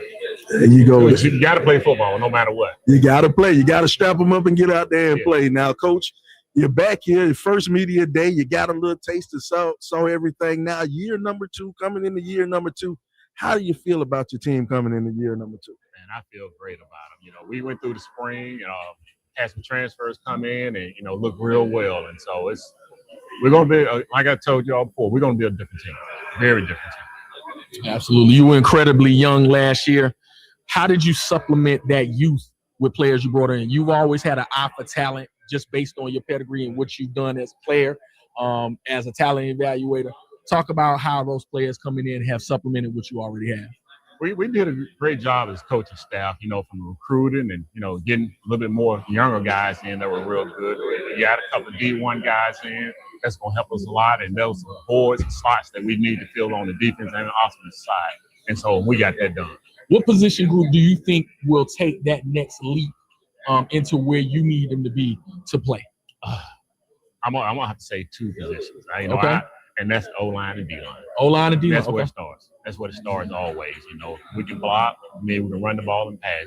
And then on the defense side, if we can rest the quarterback, then we're gonna get some stops and we'll get some interceptions. Oh, sounds good. Now introduce the players that'll be coming up with Ja. Chevy Condry, you know, he's one of our D linemen that last year played the first 3 games. Got injured. You know, he was one of the guys I had depended on last year. You know, he's a D lineman. You know, he's always mean mugging. I told him, you know, put a smile on your face sometimes. And then I have James Jones, another kid that he plays safety, and he got injured last year the first 3 games. He's one of our safety as a veteran, so, you know, he kind of controls the defense, to be honest. And, you know, we lost that after the first 3 games. Then I got one of my receivers, which is Glenn Williams, number 10. You know, he's like almost 600-yard receiver. He missed 3 or 4 games, and so, you know, I expect something real big from him this year. All right. We'll take a break here from Macon SIAC Media Days. We'll talk to the players coming up next for the Golden Bears. Football fans, HBCU football is back in the ATL on August 29th with the Cricket MEAC SWAC Challenge Kickoff presented by Toyota, representing the SWAC, Alabama A&M, and representing the MEAC, Howard, Bulldogs, Bison, the Marching Maroon and White, the Showtime Marching Band, the premier FCS matchup in primetime with a kickoff trophy up for grabs. Join us pregame for fan jamborees, food, activations, and fellowship. For tickets and information, visit MEACSWACchallenge.com.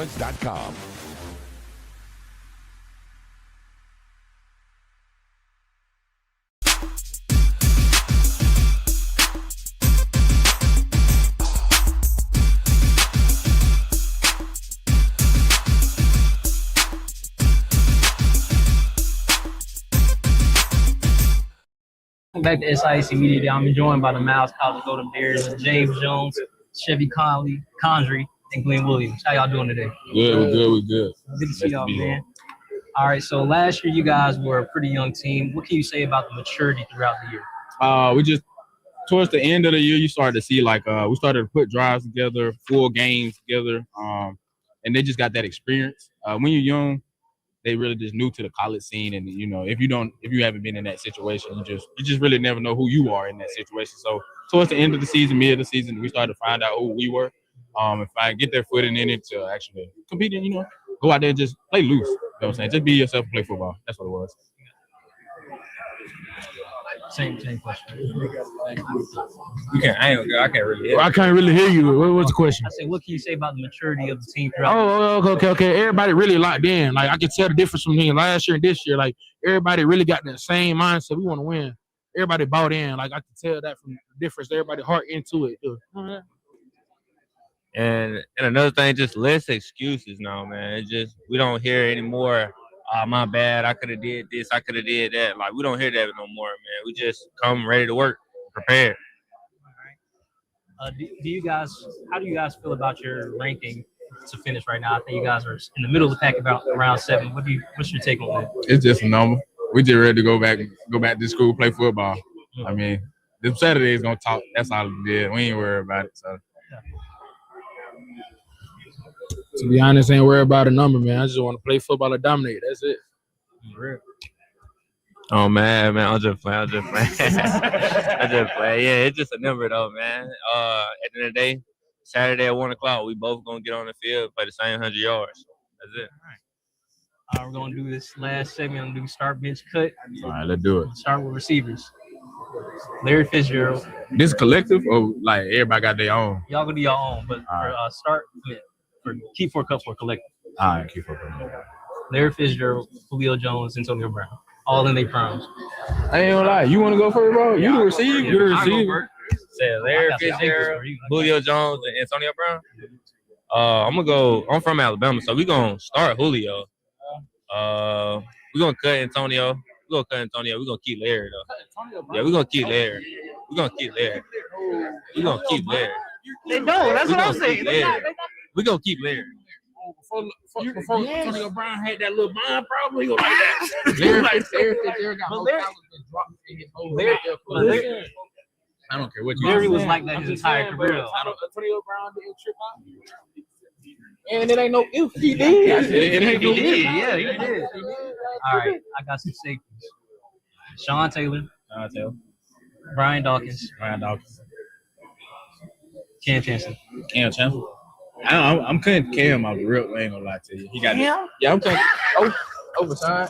I mean, what you talking about? You gonna take Cam over Sean and Brian Dawkins? Boom over Sean Taylor and Brian Dawkins, bitch. I ain't gonna lie to you. You tripping?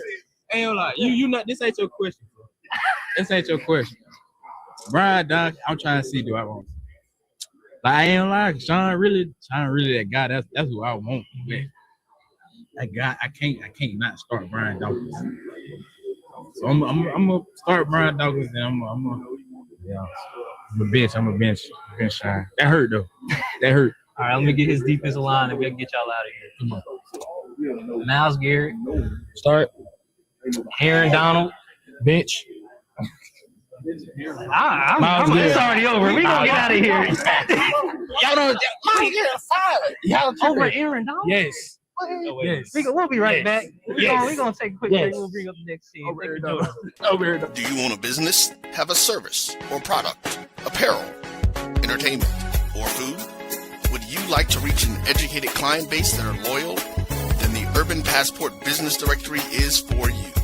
The Urban Passport is your premier digital discount and media portal with the Urban Digital Television Networks and V108 The Vibe radio properties embedded. Stay connected with the community with the latest news, entertainment, and HBCU sports and culture with the Black College Sports Network. Visit myjbn.com/passport to register your business and sign up for your free app before the August 24th release date. We are the premier digital national urban business directory, always free to the consumer. The Urban Passport, the evolution of the Green Book, and your digital passport to a world of savings.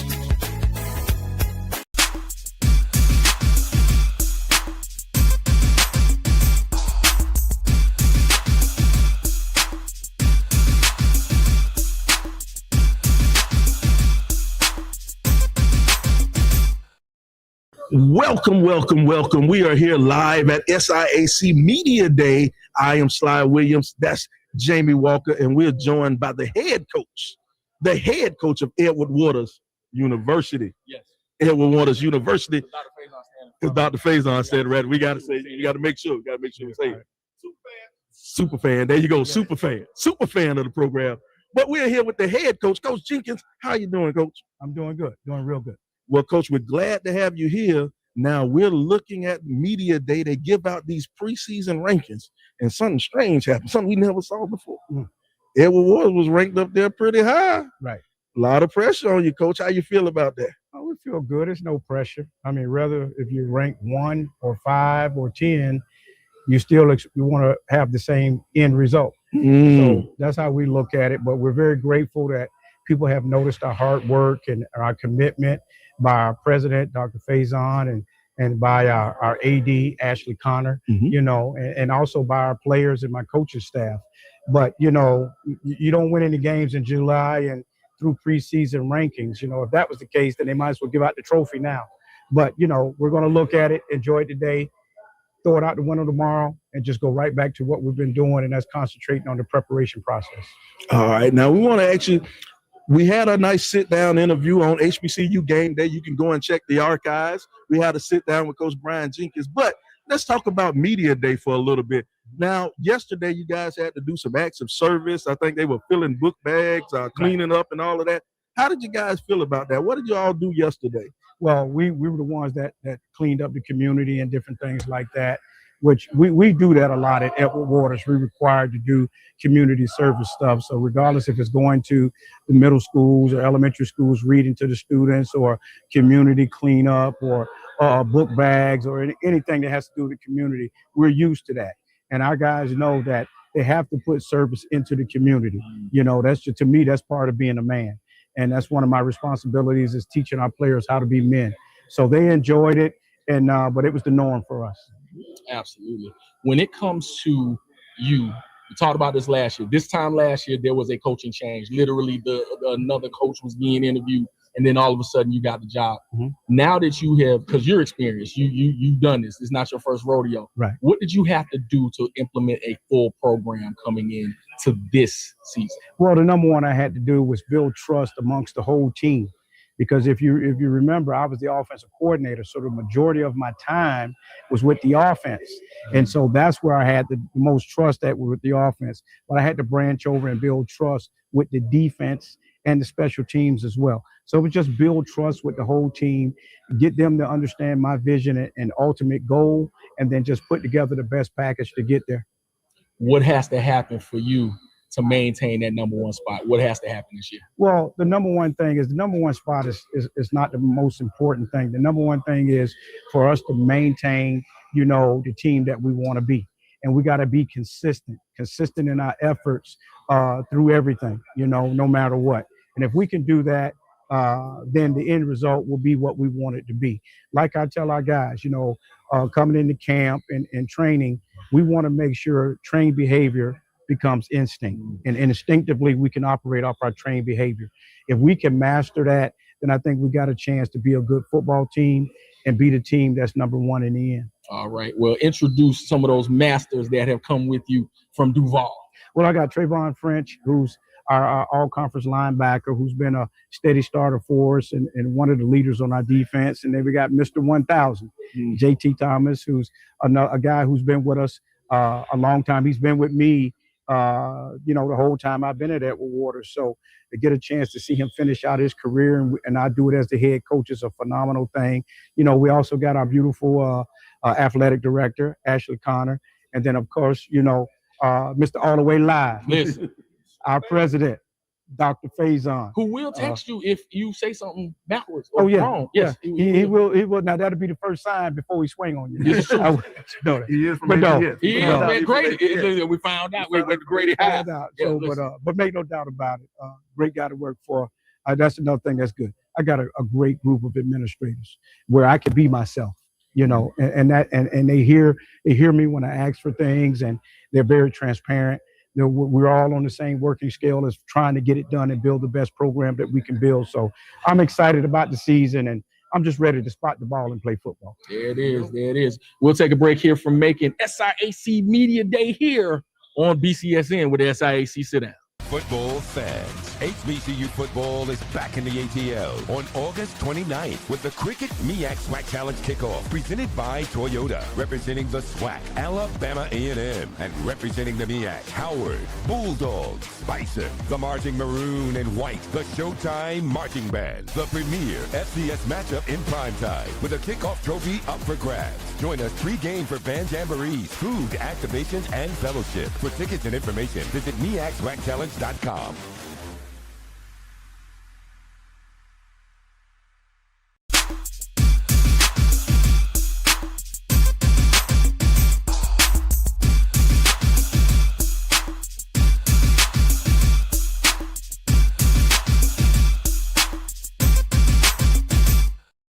Welcome back to the Black College Sports Network. We are here live at SIAC Media. I'm here with two all-conference first-teamers, two of the SIAC Players of the Year on offense and defense, John Terrius Thomas and Trayvon French. How you guys doing today? Doing good. How about you? I'm good, man. Doing good.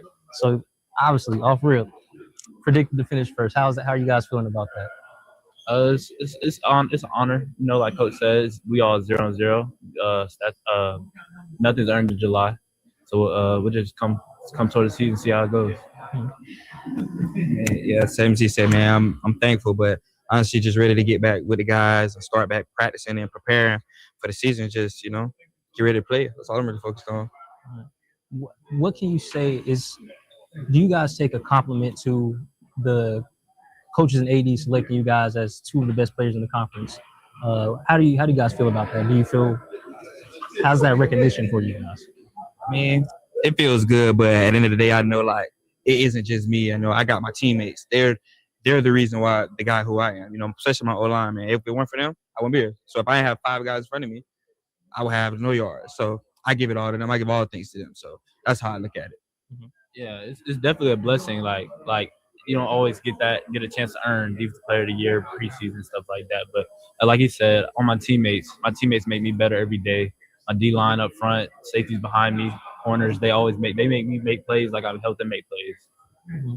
Yeah. So thinking about you guys this season coming up, where do you guys see yourselves coming through this year? I think we're about to shock everybody. We're gonna make plays. I feel like both sides of the ball, we come back. Decent amount of returners still coming back, so I think we'll make noise this year. Yeah, that's like what he said, man. I'm really excited to see what it has to bring. Honestly, the guys that we have in, the returners, everything, I'm just excited. And I think we're going to be able to do what we need to do to get the job done. All right. So how's that integration process been, bringing in all the new guys and getting them adjusted? It's been very interesting. It's been fun, joke and laugh because you get new guys in, get them to understand the system, getting new personalities. You might have a funnier guy that you ever met in your life, coming in. So it's very interesting, very fun, very exciting. Get to see new faces and new guys that you're going to go on a journey with this season. Yeah, like you said, we're all here to help. Like our teammates, like new players come in, learn the playbook, prepare. Coach harps on preparing. Make sure we're prepared for every game. Come in with mindset that you know what to do before the play even start. All right. Yeah. All right, we're gonna get you guys out of here. We're gonna do start bench cut. Okay. We're gonna start with running backs. LaDainian Tomlinson, all in their proms. I'm gonna put that out there. Okay. Adrian Peterson, Derrick Henry. That's a good one. I think I'm gonna start Adrian. I'm a bench LaDainian and cut Derrick. I think I'm gonna go the same with that one. Wow, what's the reasoning? Just first off, both of them would be more effective, I think, in the pass game than Derrick Henry would be. You don't really ever see Derrick Henry go catch a flat route or over the ball route. Something. Real. I mean, and then I think they're more explosive than Derrick Henry is. They're more bound. It's like a light. Both of them are lining in the bottle at any moment. Derrick Henry is just lining in the bottle. He's a big guy. He's going to come down here and run hard, but those guys' game is just very different. You had Fertilizer. Adrian Peterson won MVP with one knee. Yeah. It ain't too many people that did that. But it's just simple as that. Another one. I'm gonna give you the linebackers. Uh-huh. Ray Lewis, Luke Kuechly, Patrick Willis. Oh, I think it's in order like that. Definitely Ray Lewis, number one. Luke Kuechly was he stunned a lot of people. He was probably one of the best linebackers I ever watched play. And then last, you said who? Patrick Willis? Patrick Willis. Yeah, I think I'm going to cut Patrick Willis. I feel like that's a little disrespectful. Everybody been cutting Patrick Willis. I don't really like that, man. But for me, I would say, man, the reason Luke Kuechly, I would put Luke Kuechly at 2-2 because the way he knew the game, the way he studied the game. I think talent for talent, he may be better than Luke Kuechly, but Luke Kuechly has the fact that he knows the game. Like, he knows where you're going to be. He knows that if you line up in this, you're going to do this. He's that type of guy. So that's what gives Luke Kuechly the edge over Patrick Willis. All right, for sure. All right, we're going to take a quick break. We'll be back with more coverage. I think we have Clark Atlanta coming up next. So we'll be right back here on the Black College Sports Network, joined with the SIAC Sit Down. Do you own a business, have a service or product, apparel, entertainment, or food? Would you like to reach an educated client base that are loyal? Then the Urban Passport Business Directory is for you. The Urban Passport is your premier digital discount and media portal with the Urban Digital Television Networks and V108 The Vibe radio properties embedded. Stay connected with the community with the latest news, entertainment, and HBCU sports and culture with the Black College Sports Network. Visit myjbn.com/passport to register your business and sign up for your free app before the August 24th release date. We are the premier digital national urban business directory, always free to the consumer. The Urban Passport, the evolution of the Green Book, and your digital passport to a world of savings.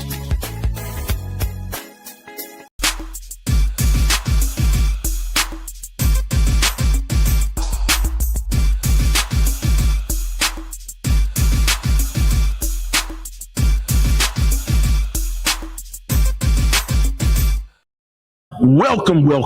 We are here live on the SIAC Sit Down in conjunction with JustJahSports, Black College Sports Network, and HBCU Game Day.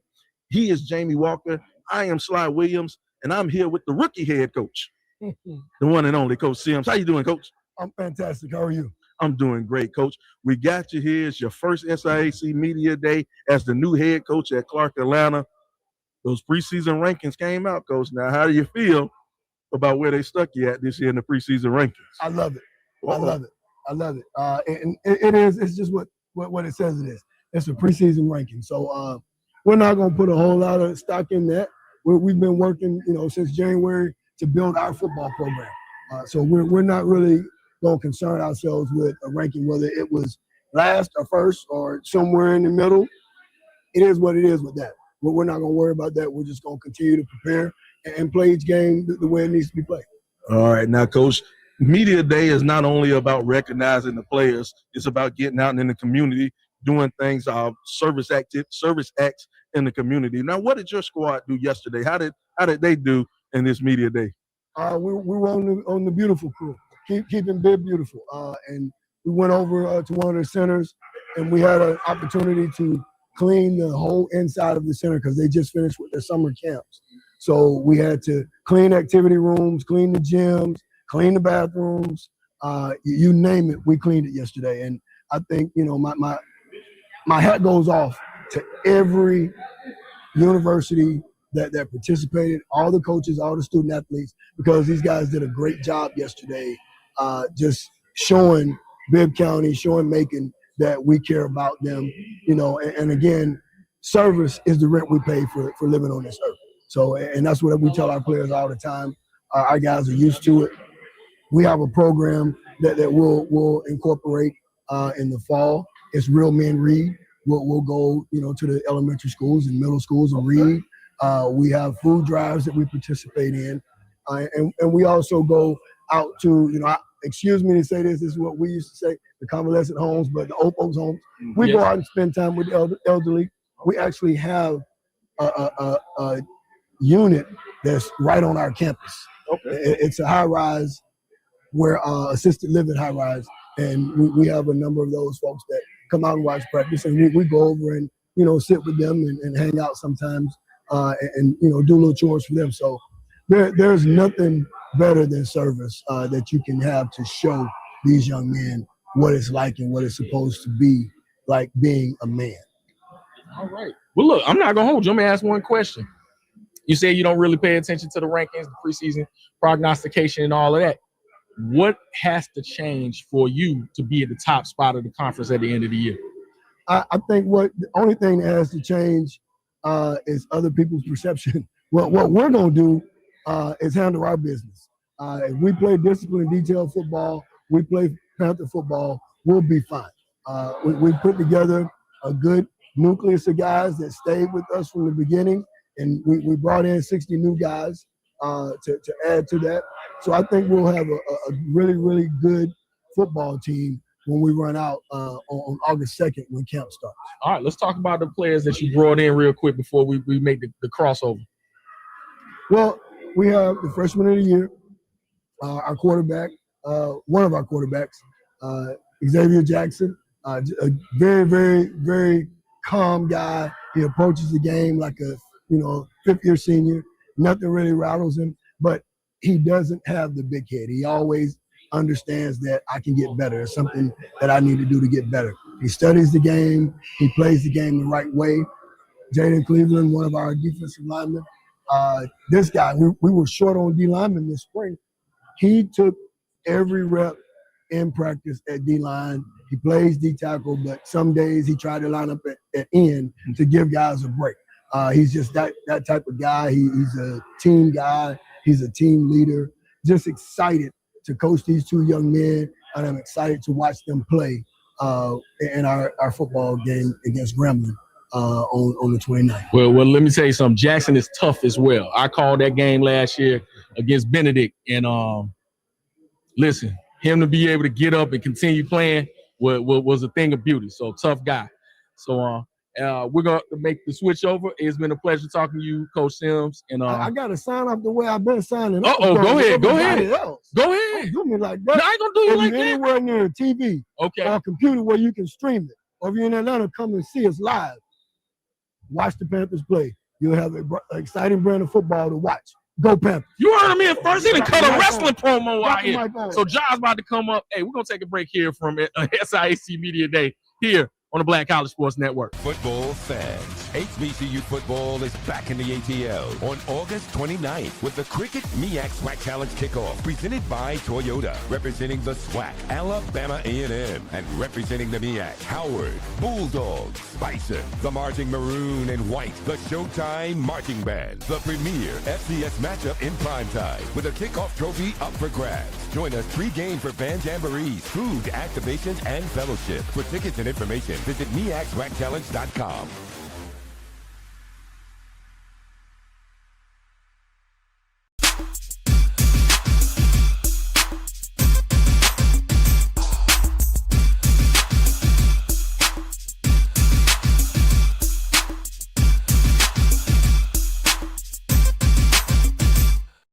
Welcome back to Macon, Georgia. My name is Jason Hobbs. I'm here with the Clark Atlanta Panthers, Xavier Jackson and Jaden Cleveland. All right, cool. First of all, how you guys doing today? I'm feeling great. I'm excited to be here. I'm doing good as well. How are you? I'm good, man. So I wanted to first ask you, Xavier, you kind of got thrusted into the fire last year. Not kind of, absolutely got thrusted into the fire last year.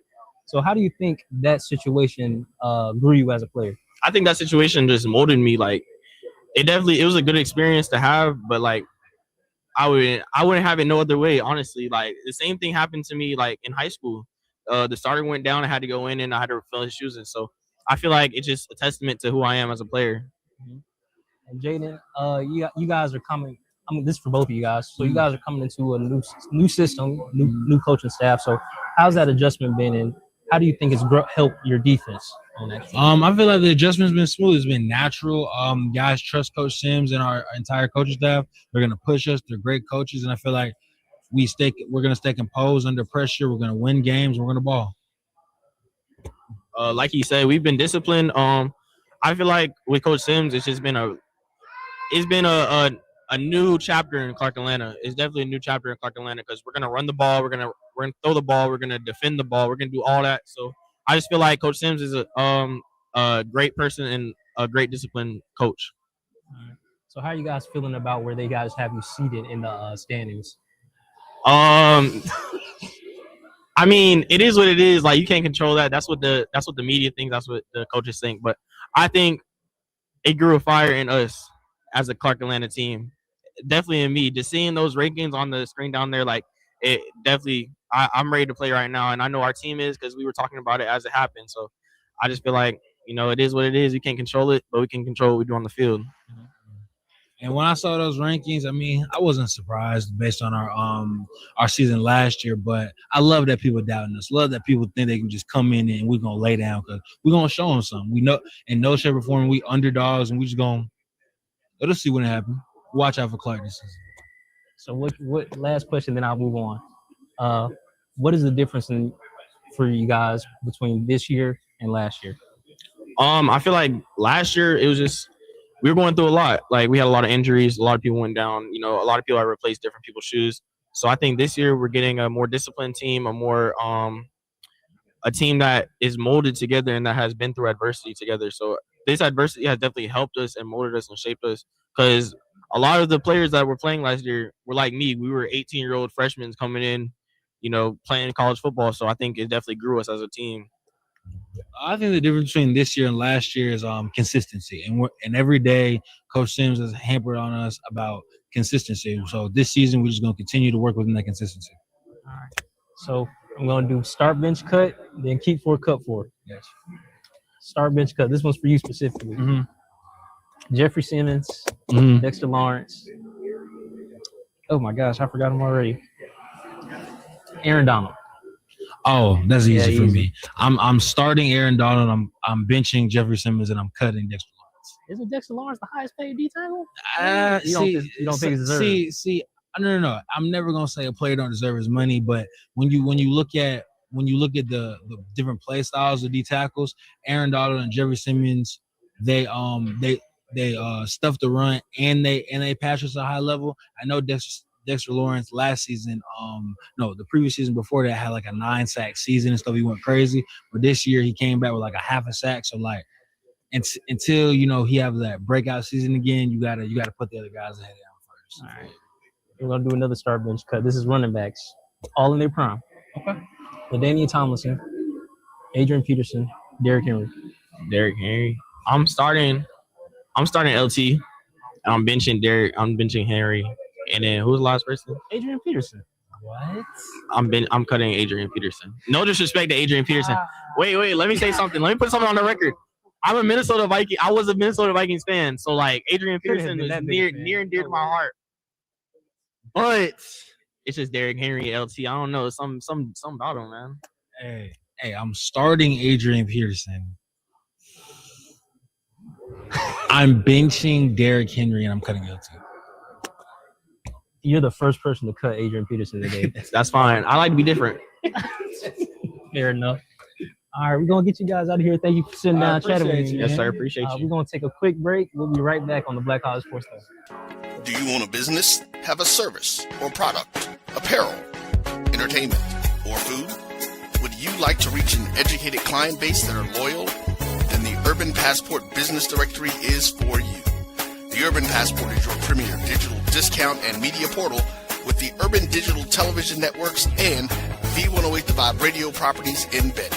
Stay connected with the community with the latest news, entertainment, and HBCU sports and culture with the Black College Sports Network.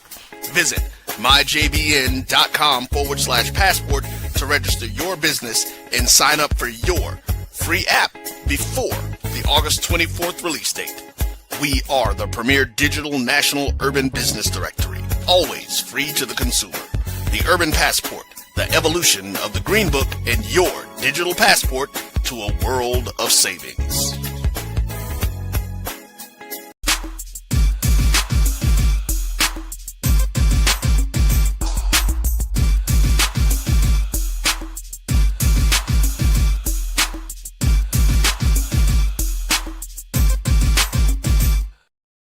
Welcome.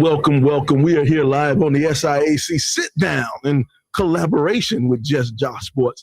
We have, first of all, I'm Sly Williams. You are. That's Jamie Walker.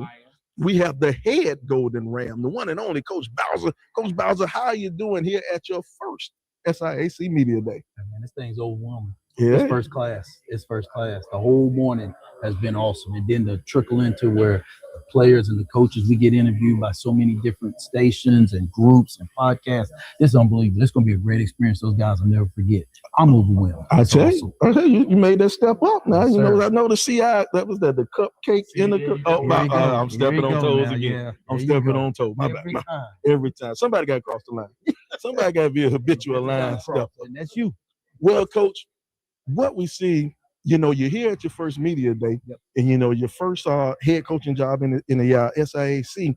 But one thing I noticed about you in the spring, Coach, you active. Yes, sir. You active, Coach. You're sending out tweets. You're sending out texts. You're sending out everything that your program got going on, and you got these satellite camps all around the South. And I'm like, man, Coach, you working hard. Well, the biggest thing is when you got a program that's had the success Albany's had, the big push is to expand the brand. Because you know what your already expectation is to win championships, go deep in the playoffs. So what's next? To make your recruiting base larger. How do you make your recruiting base larger? You got to push the program out there. We're always going to stay home in South Georgia first, but we still want to be able to expand because you never know when there's a transfer or a young man who may catch us one night and say, hey, I want to find a new home. And one of their buddies say, hey, I went to that satellite camp at Albany State. I love that program. Or when people see the facilities and the young men that we have in the program, they'll be curious about it. So that's what we want to do. We want to expand the brand of Albany State University. I tell you, I'm going to change your name from Bowser to Coach James Brown. You the hardest working man in football, Coach. I'm telling you. Now, Coach, Media Day not only puts a highlight on the players, it also puts your players out there and let them commit acts of service in the community. Can you explain a little bit about what your kids did yesterday? So yesterday we did the book bags over at the Boys and Girls Club, and that was outstanding. And then I think the other opportunity was when we went over to Atrium Health to the Children's Hospital. That was outstanding as well because they had an opportunity to connect with doing something for families who may not ever have a child that's going to be able to play a sport because of their health issues and things like that. And so we become the light that they need, and that was exciting. Absolutely. Now, we interviewed, and that interview will come out soon on the SIAC sit down. But when you've come to this conference and your experience and all those positions that you have been in with other squads, you are, and you labeled yourself more of a CEO type. Yes, sir. Talk about what that is and how you want to implement it to Albany State. So biggest thing with Albany State and going with the CEO structure is that as we talked about growing the brand, getting it out there more, you don't want to deprive the kids of what they need to be coached up with football. So what did was we went out and got an offensive coordinator and a defensive coordinator. You tend to be sometimes the coach, whatever position they coach. I was a defensive minded guy. They want to lean to that. And then the exposure that you're trying to get, the national attention that you want for your program gets lost in that. So what I want to be able to do is make sure that everything as far as the brand of Albany State University football gets out there, because there's a lot of kids, especially in our program right now with this senior class, they need the opportunity that, hey, we get several guys in that Legacy Bowl, that we get several guys possibly invited to some form of an HBCU combine, if not the combine. So in order to do that, there's responsibilities during the week as a head coach. I have to be with my sports information people that we're making sure the stories are being told of these young people. If you focus mainly on the prep and all that other stuff, some of the things that those kids deserve gets lost in the shuffle. So my biggest thing with what bringing to Albany State right now is to make sure the proper exposure gets out there for these young men. Absolutely. Last question. You picked to finish fourth. That gives me an indication that you may not necessarily be pleased with that picking, but what needs to happen for you to be a number one spot? I think that the 9 seniors that we have that are returners, and then the nucleus of the transfers that we have coming in with college game experience help bring those 45 to 50 young players along. I think what a lot of people looked at was that they knew we only had 42 guys back from that team last year, and we only had 1 starter on offense back and 2 starters on defense. But the same thing I tell everybody, and I say it again, we got some great young talent. So it's not a matter of there's a drop-off in the talent. It's just that some of these guys don't have a lot of game experience. So the is more of with the success that was had last year, with the 3 young men who y'all are going to get to see today that came here, and plus knowing that we have some good young talent, I definitely thought we would have been a little bit higher. All right. I'll leave it at that. Okay, Yes, there sir. it is. There it is. We're going to bring those 3 young men along and take a quick break here from Macon here at SIAC Media Day, the SIAC Sit Down. Football fans, HBCU football is back in the ATL on August 29th with the Cricket MEAC SWAC Challenge Kickoff presented by Toyota, representing the SWAC, Alabama A&M, and representing the MEAC, Howard, Bulldogs, Bison, the Marching Maroon and White, the Showtime Marching Band, the premier FCS matchup in primetime with a kickoff trophy up for grabs. Join us pre-game for band jamborees, food, activations, and fellowship. For tickets and information, visit MEACSWACChallenge.com.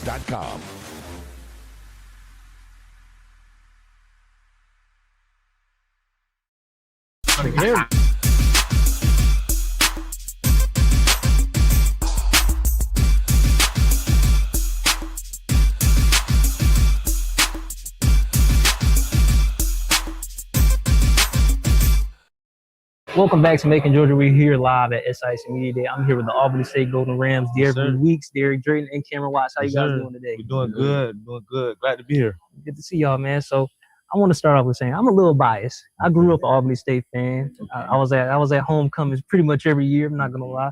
So seeing y'all drop the 4 was a little bit surprising. How are you guys taking that? One more time, you can say the I said question? seeing you guys drop the 4 was a little bit surprising. How are you guys responding to that? I ain't gonna lie. I would say predictions, like I said, predictions are really meant to be broken. Like it's just a opinion. It's opinion based. So I feel like all we gotta do is just put in the work ourselves, and we gonna get it done. Same question for you guys. I feel that way too. Like we just got to go through the season and see how things play out. And take it 1 week at a time. We'll find out that way. Like I said, it just depends. We believe in statistics and stats at the end of the season. That's really what matters postseason. So as 3 of the guys coming back this year, how are you guys taking more of a leadership approach with some of the new guys coming in? It's not just us; it's all the upperclassmen. We're coming more and more of a player-led team each and every day. So it's just us getting new guys and the underclassmen to get on boat and believe in the standard. It's really trying to transition them to see things from our way, Golden Ram way. It's hard to be around. I would say gelling with them, gelling with our young guys. Showing them the right way and the right path. That basically, like what Derek just said, just the standard being the standard. It's no fall off at all. So just gelling on and off the field and keeping them on the right path. We're gonna get it done. So what do you think is the biggest step to maintaining this culture of the Dirty Blue defense? Like the standard is the standard. Ain't no changing it. So the Dirty Blue was way before our time. So just trying to uphold that standard and keep it going. We really got to maintain our aggressiveness. Last year, everyone did they wanted leverage. We fired off the ball and we held each other accountable in every way and form. Just staying aggressive and being relentless. Like you said, it was a tradition before us, and it's up to us to follow tradition and keep it going. So we're gonna get y'all out of here. We're gonna do start bench cut. Let's do it. Start with defensive line. Miles Garrett, all in their prime. TJ Watt. I can't do Aaron Donald. That's too obvious. I mean, he coming back though. He's not coming back. I think he's done. I think he coming back. I don't know if y'all know him. I can't do it. John Abraham.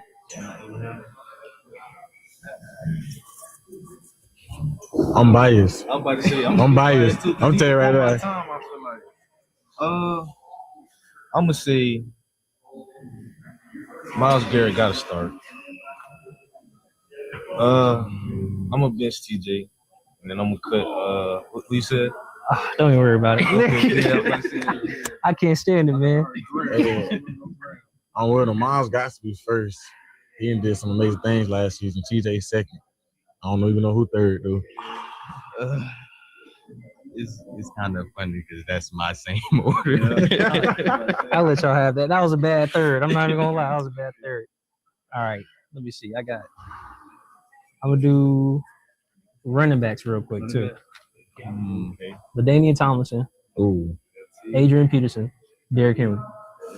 LT. Oh, in that order. Yeah. Straight. Derrick Henry last. I don't care. I ain't gonna lie. I'm gonna go Adrian Peterson. Gotta start him. LT bench, and we cutting Derrick Henry. I ain't gonna lie. For real? We cutting I'm Derrick telling Henry. you, Look, I'm a Ravens fan too. We gotta cut Derrick Henry. We gotta cut him. Okay, let me get the names one more time. I'm just trying to not mess that up. LaDainian Tomlinson. Adrian Peterson. And Derrick Henry.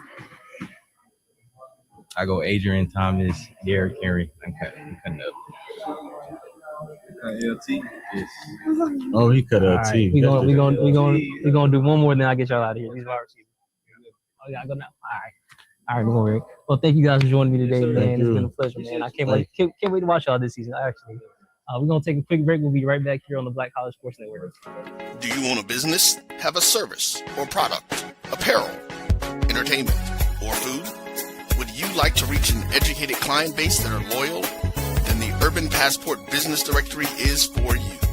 The Urban Passport is your premier digital discount and media portal with the Urban Digital Television Networks and V108 The Vibe radio properties embedded. Stay connected with the community with the latest news, entertainment, and HBCU sports and culture with the Black College Sports Network. Visit myjbn.com/passport to register your business and sign up for your free app before the August 24th release date. We are the premier digital national urban business directory, always free to the consumer. The Urban Passport, the evolution of the Green Book, and your digital passport to a world of savings.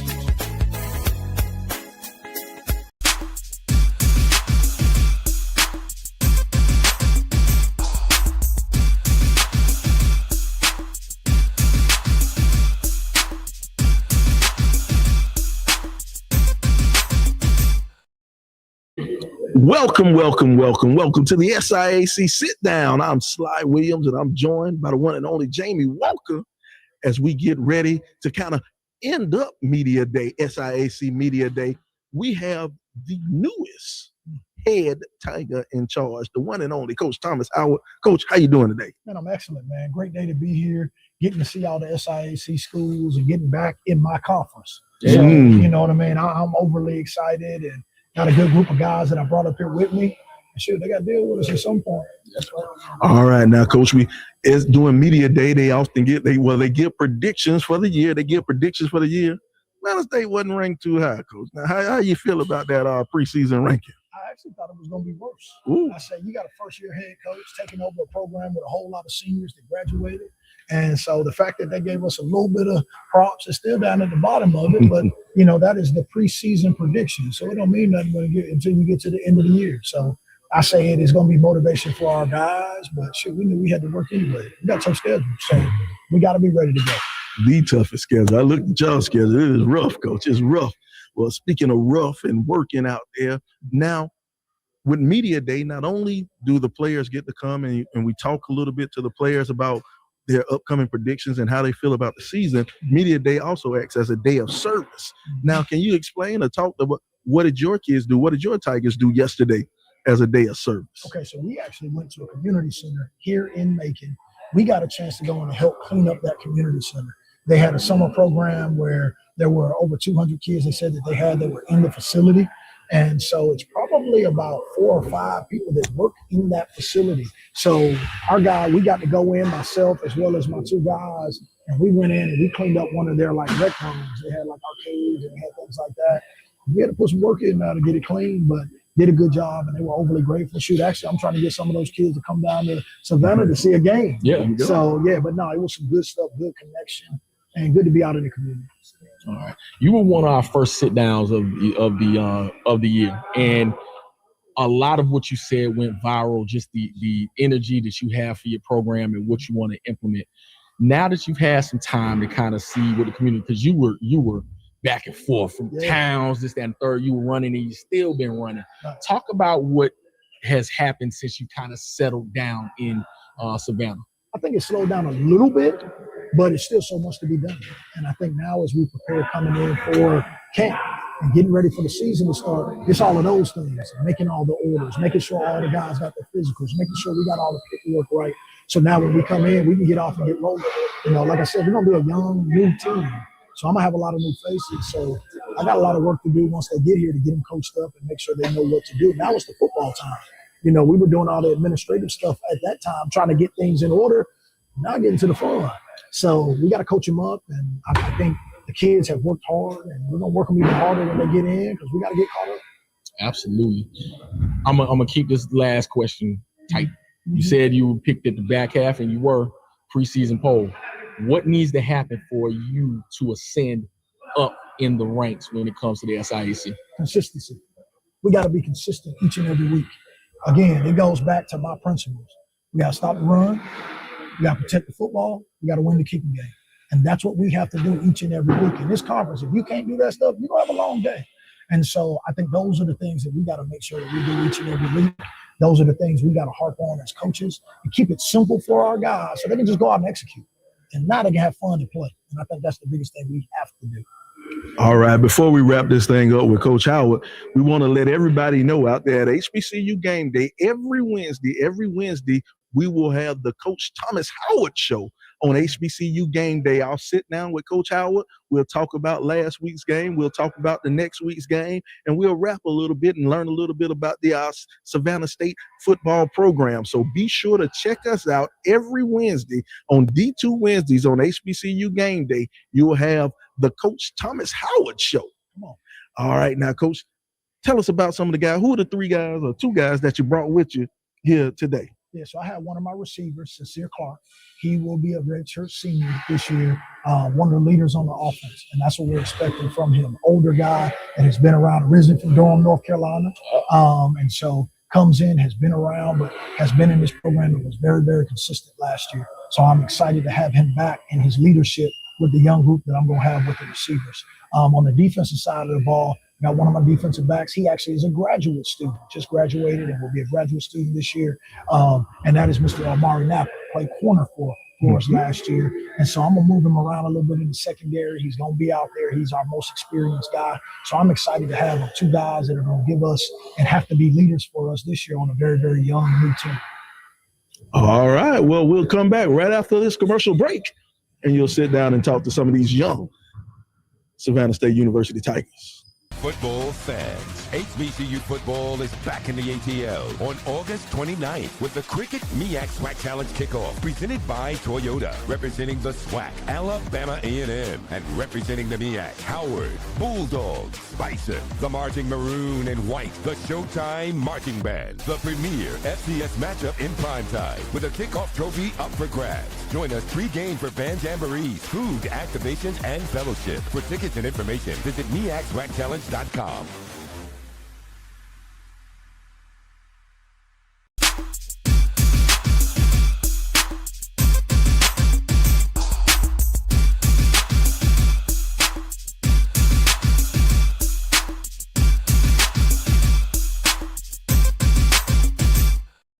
Welcome back to Macon, Georgia. We are here live at SIAC Media Day. I'm here with Savannah State Tigers and Maury Napper and Sincere Clark. How you guys doing today? Doing good.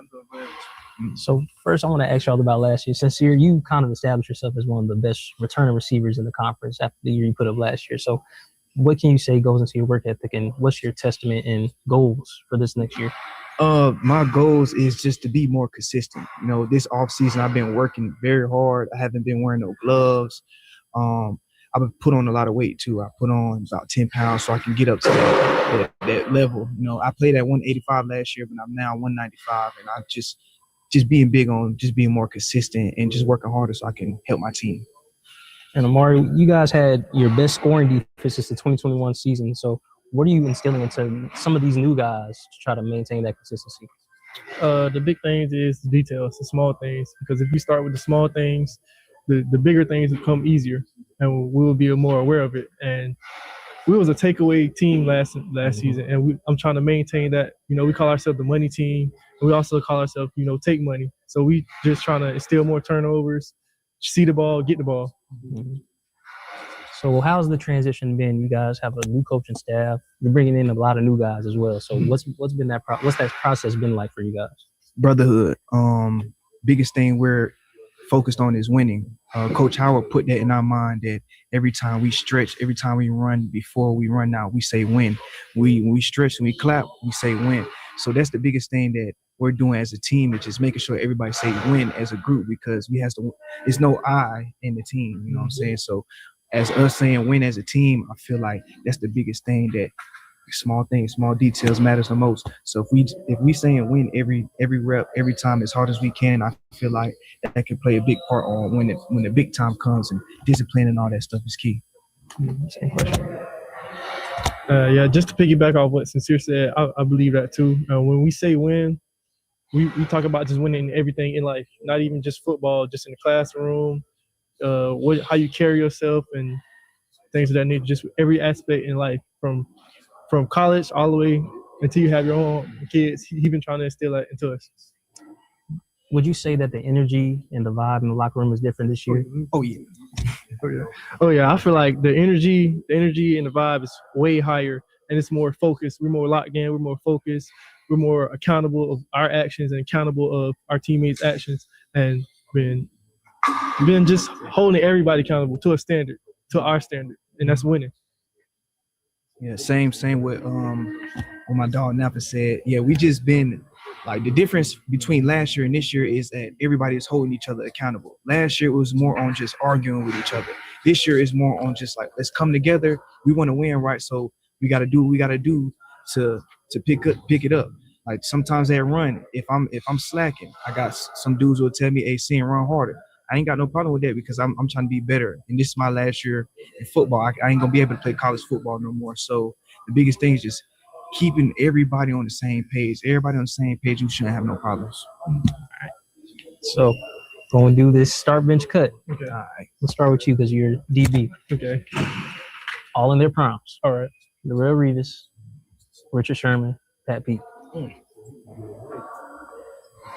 I'm gonna just say this: my favorite team is the Seattle Seahawks, but I'm gonna start Darrelle Revis. I'm a bench Patrick Peterson. I'm gonna cut Rich Sherman. I might have to do that because Darrelle Revis in his prime that's a crazy man. Well, why Pat Pete over Richard Sherman? Because I'm gonna be real, Richard Sherman was slow. He just played receiver, so he knew and was able to adapt. And he made plays on the football for sure. But Patrick Peterson was a different animal. He was fast. He was big. He could move around every position on the field if he wanted to. So I'll say that. All right, receivers. Oh, you want to answer that one too? Because you look like you disagree. You sound like you disagree. I'm good. All right. I'm good with that. Julio Jones, Antonio Brown, Larry Fitzgerald. I'm sorry. I'm starting my dog Julio. That's my favorite wide receiver. Got the bench. Who's other? I know Larry Fitzgerald. Who's the other one? Antonio Brown. That's a good one. I ain't gonna lie. That's a good one. I know people probably gonna get me for this one. I got the bench AB. I got the bench Antonio Brown. I got to cut Larry. I'm sorry. I'm sorry. Most people have cut Larry today. Yeah. I'm kind of surprised, to be honest. Yeah. But you know, The only reason I'm cutting Larry is because Julio, he does it all. Yeah. First of all, he can go get the ball, attack the ball, and he can catch a slant and take it for 80 yards. AB, same with AB. He's just an animal. You put him on punt return, kick return, and all that stuff. Larry Fitzgerald, he's just one of those. He's a receiver. You know what I'm saying? Like, he can get yak. I ain't gonna say like he not. I just don't think he not with Julio, in my opinion. Julio different breed. Julio 6'4", 6'5", running 4'4", 4'3", 40. You know what I'm saying? So I gotta take AB and Julio. All right. This is my last one. Is running backs. With Damian Tomlinson, Adrian Peterson, and Derrick Henry. No, I ain't gonna lie. That's kind of easy for me. Yeah, it's easy. I'm a Jacksonville, Florida native, so you know, Derrick Henry's like big with us. But I gotta go Adrian Peterson because I grew up watching Adrian Peterson. I gotta start him, and I gotta bench Damian Thompson, because he was a one of a kind. And I got to cut there here. I'm sorry, but that's what it got to be. Those two amazing players, great players, and just elusive and can help out in anything, receiving, running. Like them boys helped out in a big way. Oh, I ain't even got to answer. It's the same for me. It's the same for me. All right, well, I'm gonna get y'all guys out of here, man. Thanks for sitting down with me, man. Thank you for having me. Thank you for having me. Can't wait to watch y'all this season, man. Yes, sir. Thank you. All right, we're gonna take a quick break and we're gonna come back and wrap it up. We're here live at SIAC Media Day on the Black College Sports Network. Football fans, HBCU football is back in the ATL on August 29th with the Cricket MEAC SWAC Challenge Kickoff presented by Toyota, representing the SWAC, Alabama A&M, and representing the MEAC, Howard, Bulldogs, Bison, the Marching Maroon and White, the Showtime Marching Band, the premier FCS matchup in primetime with a kickoff trophy up for grabs. Join us pre-game for band jamborees, food, activations, and fellowship. For tickets and information, visit MEACSWACChallenge.com.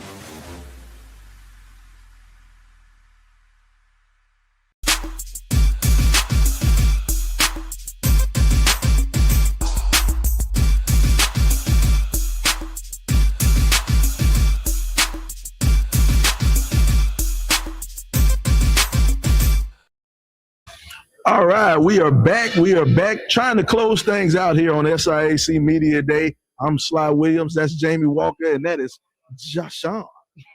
JustJahSports. Now, great day at Media Day, fellas. We got to see a lot of these teams. We got to see a lot of the players. Any takeaways? What did you take away, Jamie? Just the enthusiasm of the middle of the pack. You can kind of assume where people are going to place, whether, they're at the bottom or they're at the top. But right there, I think you got about 7 teams that could change position and jockey for position. So I think the parity within the league is what you're seeing the most. What about you, Jai? Any takeaways you had? I like, just piggyback off Jamie, I like everybody's excitement. Everybody's very optimistic, I'll say that. Especially talking to these last couple of guys, and they're talking about how the change in energy between this year and last year, how their preparation is different. I think I'm really impressed with some of these guys, and I'm really excited about how the season's going to play out. I think so too, man. I'm excited about how the season's going to play out. And Jamie, like you said, that middle of the pack is crowded. So when it comes to making those predictions on who do we think's going to win, who do we think's going to place, it's a lot of variables.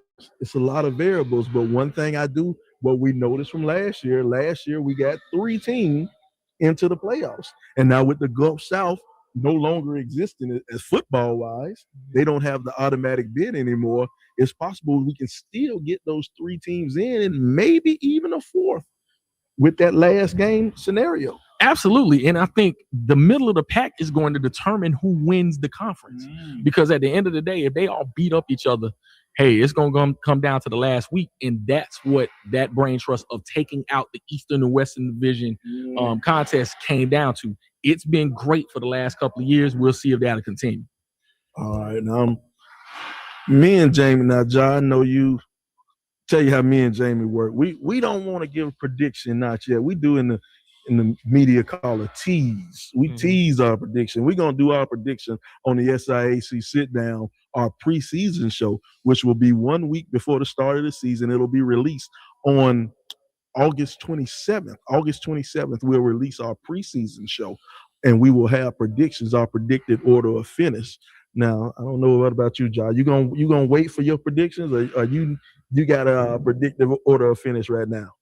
Honestly, I was hoping that I would be able to see some rosters today. That was my main thing, because that determines a lot. If we're being very frank. If you don't have it, you don't have it. I will say, I still do believe that we'll have a new conference champion, like a team that has never won before. I still think we're gonna have a completely new conference champion. Okay, big words from you right there. We heard it here first. Well, I tell you what, man, we've had a blast here at our SIAC Media Days. We'd like to thank the hosts here at the Harriet Tubman Museum. We'd like to thank all the officers, Dr. Holloman from the SIAC, and everybody else in charge of the SIAC for everything they've done. Alexandria, Danielle, Ruben, all the guys in the SIAC offices. We'd like to thank Ja for joining us, or us joining him. I don't know how you want. we might have joined Ja today on the SIAC sit down. We want to thank Roy from Black College Sports Network for putting everything on for us. We appreciate you, Roy, from Black College Sports Network and Jericho Sports and Jericho Network. We appreciate that. Jamie, anything before we get out of here, man? Man, I'm just looking forward to the season. I'm ready for it to start now. This is kind of the gateway for all of that to happen. I'm just ready to, hey, spot the ball, let's play. There you go. You heard it here. I'm Sly Williams. He's Jamie Walker. That's Jashawn Hobbs. We're here on the SIAC Sit Down.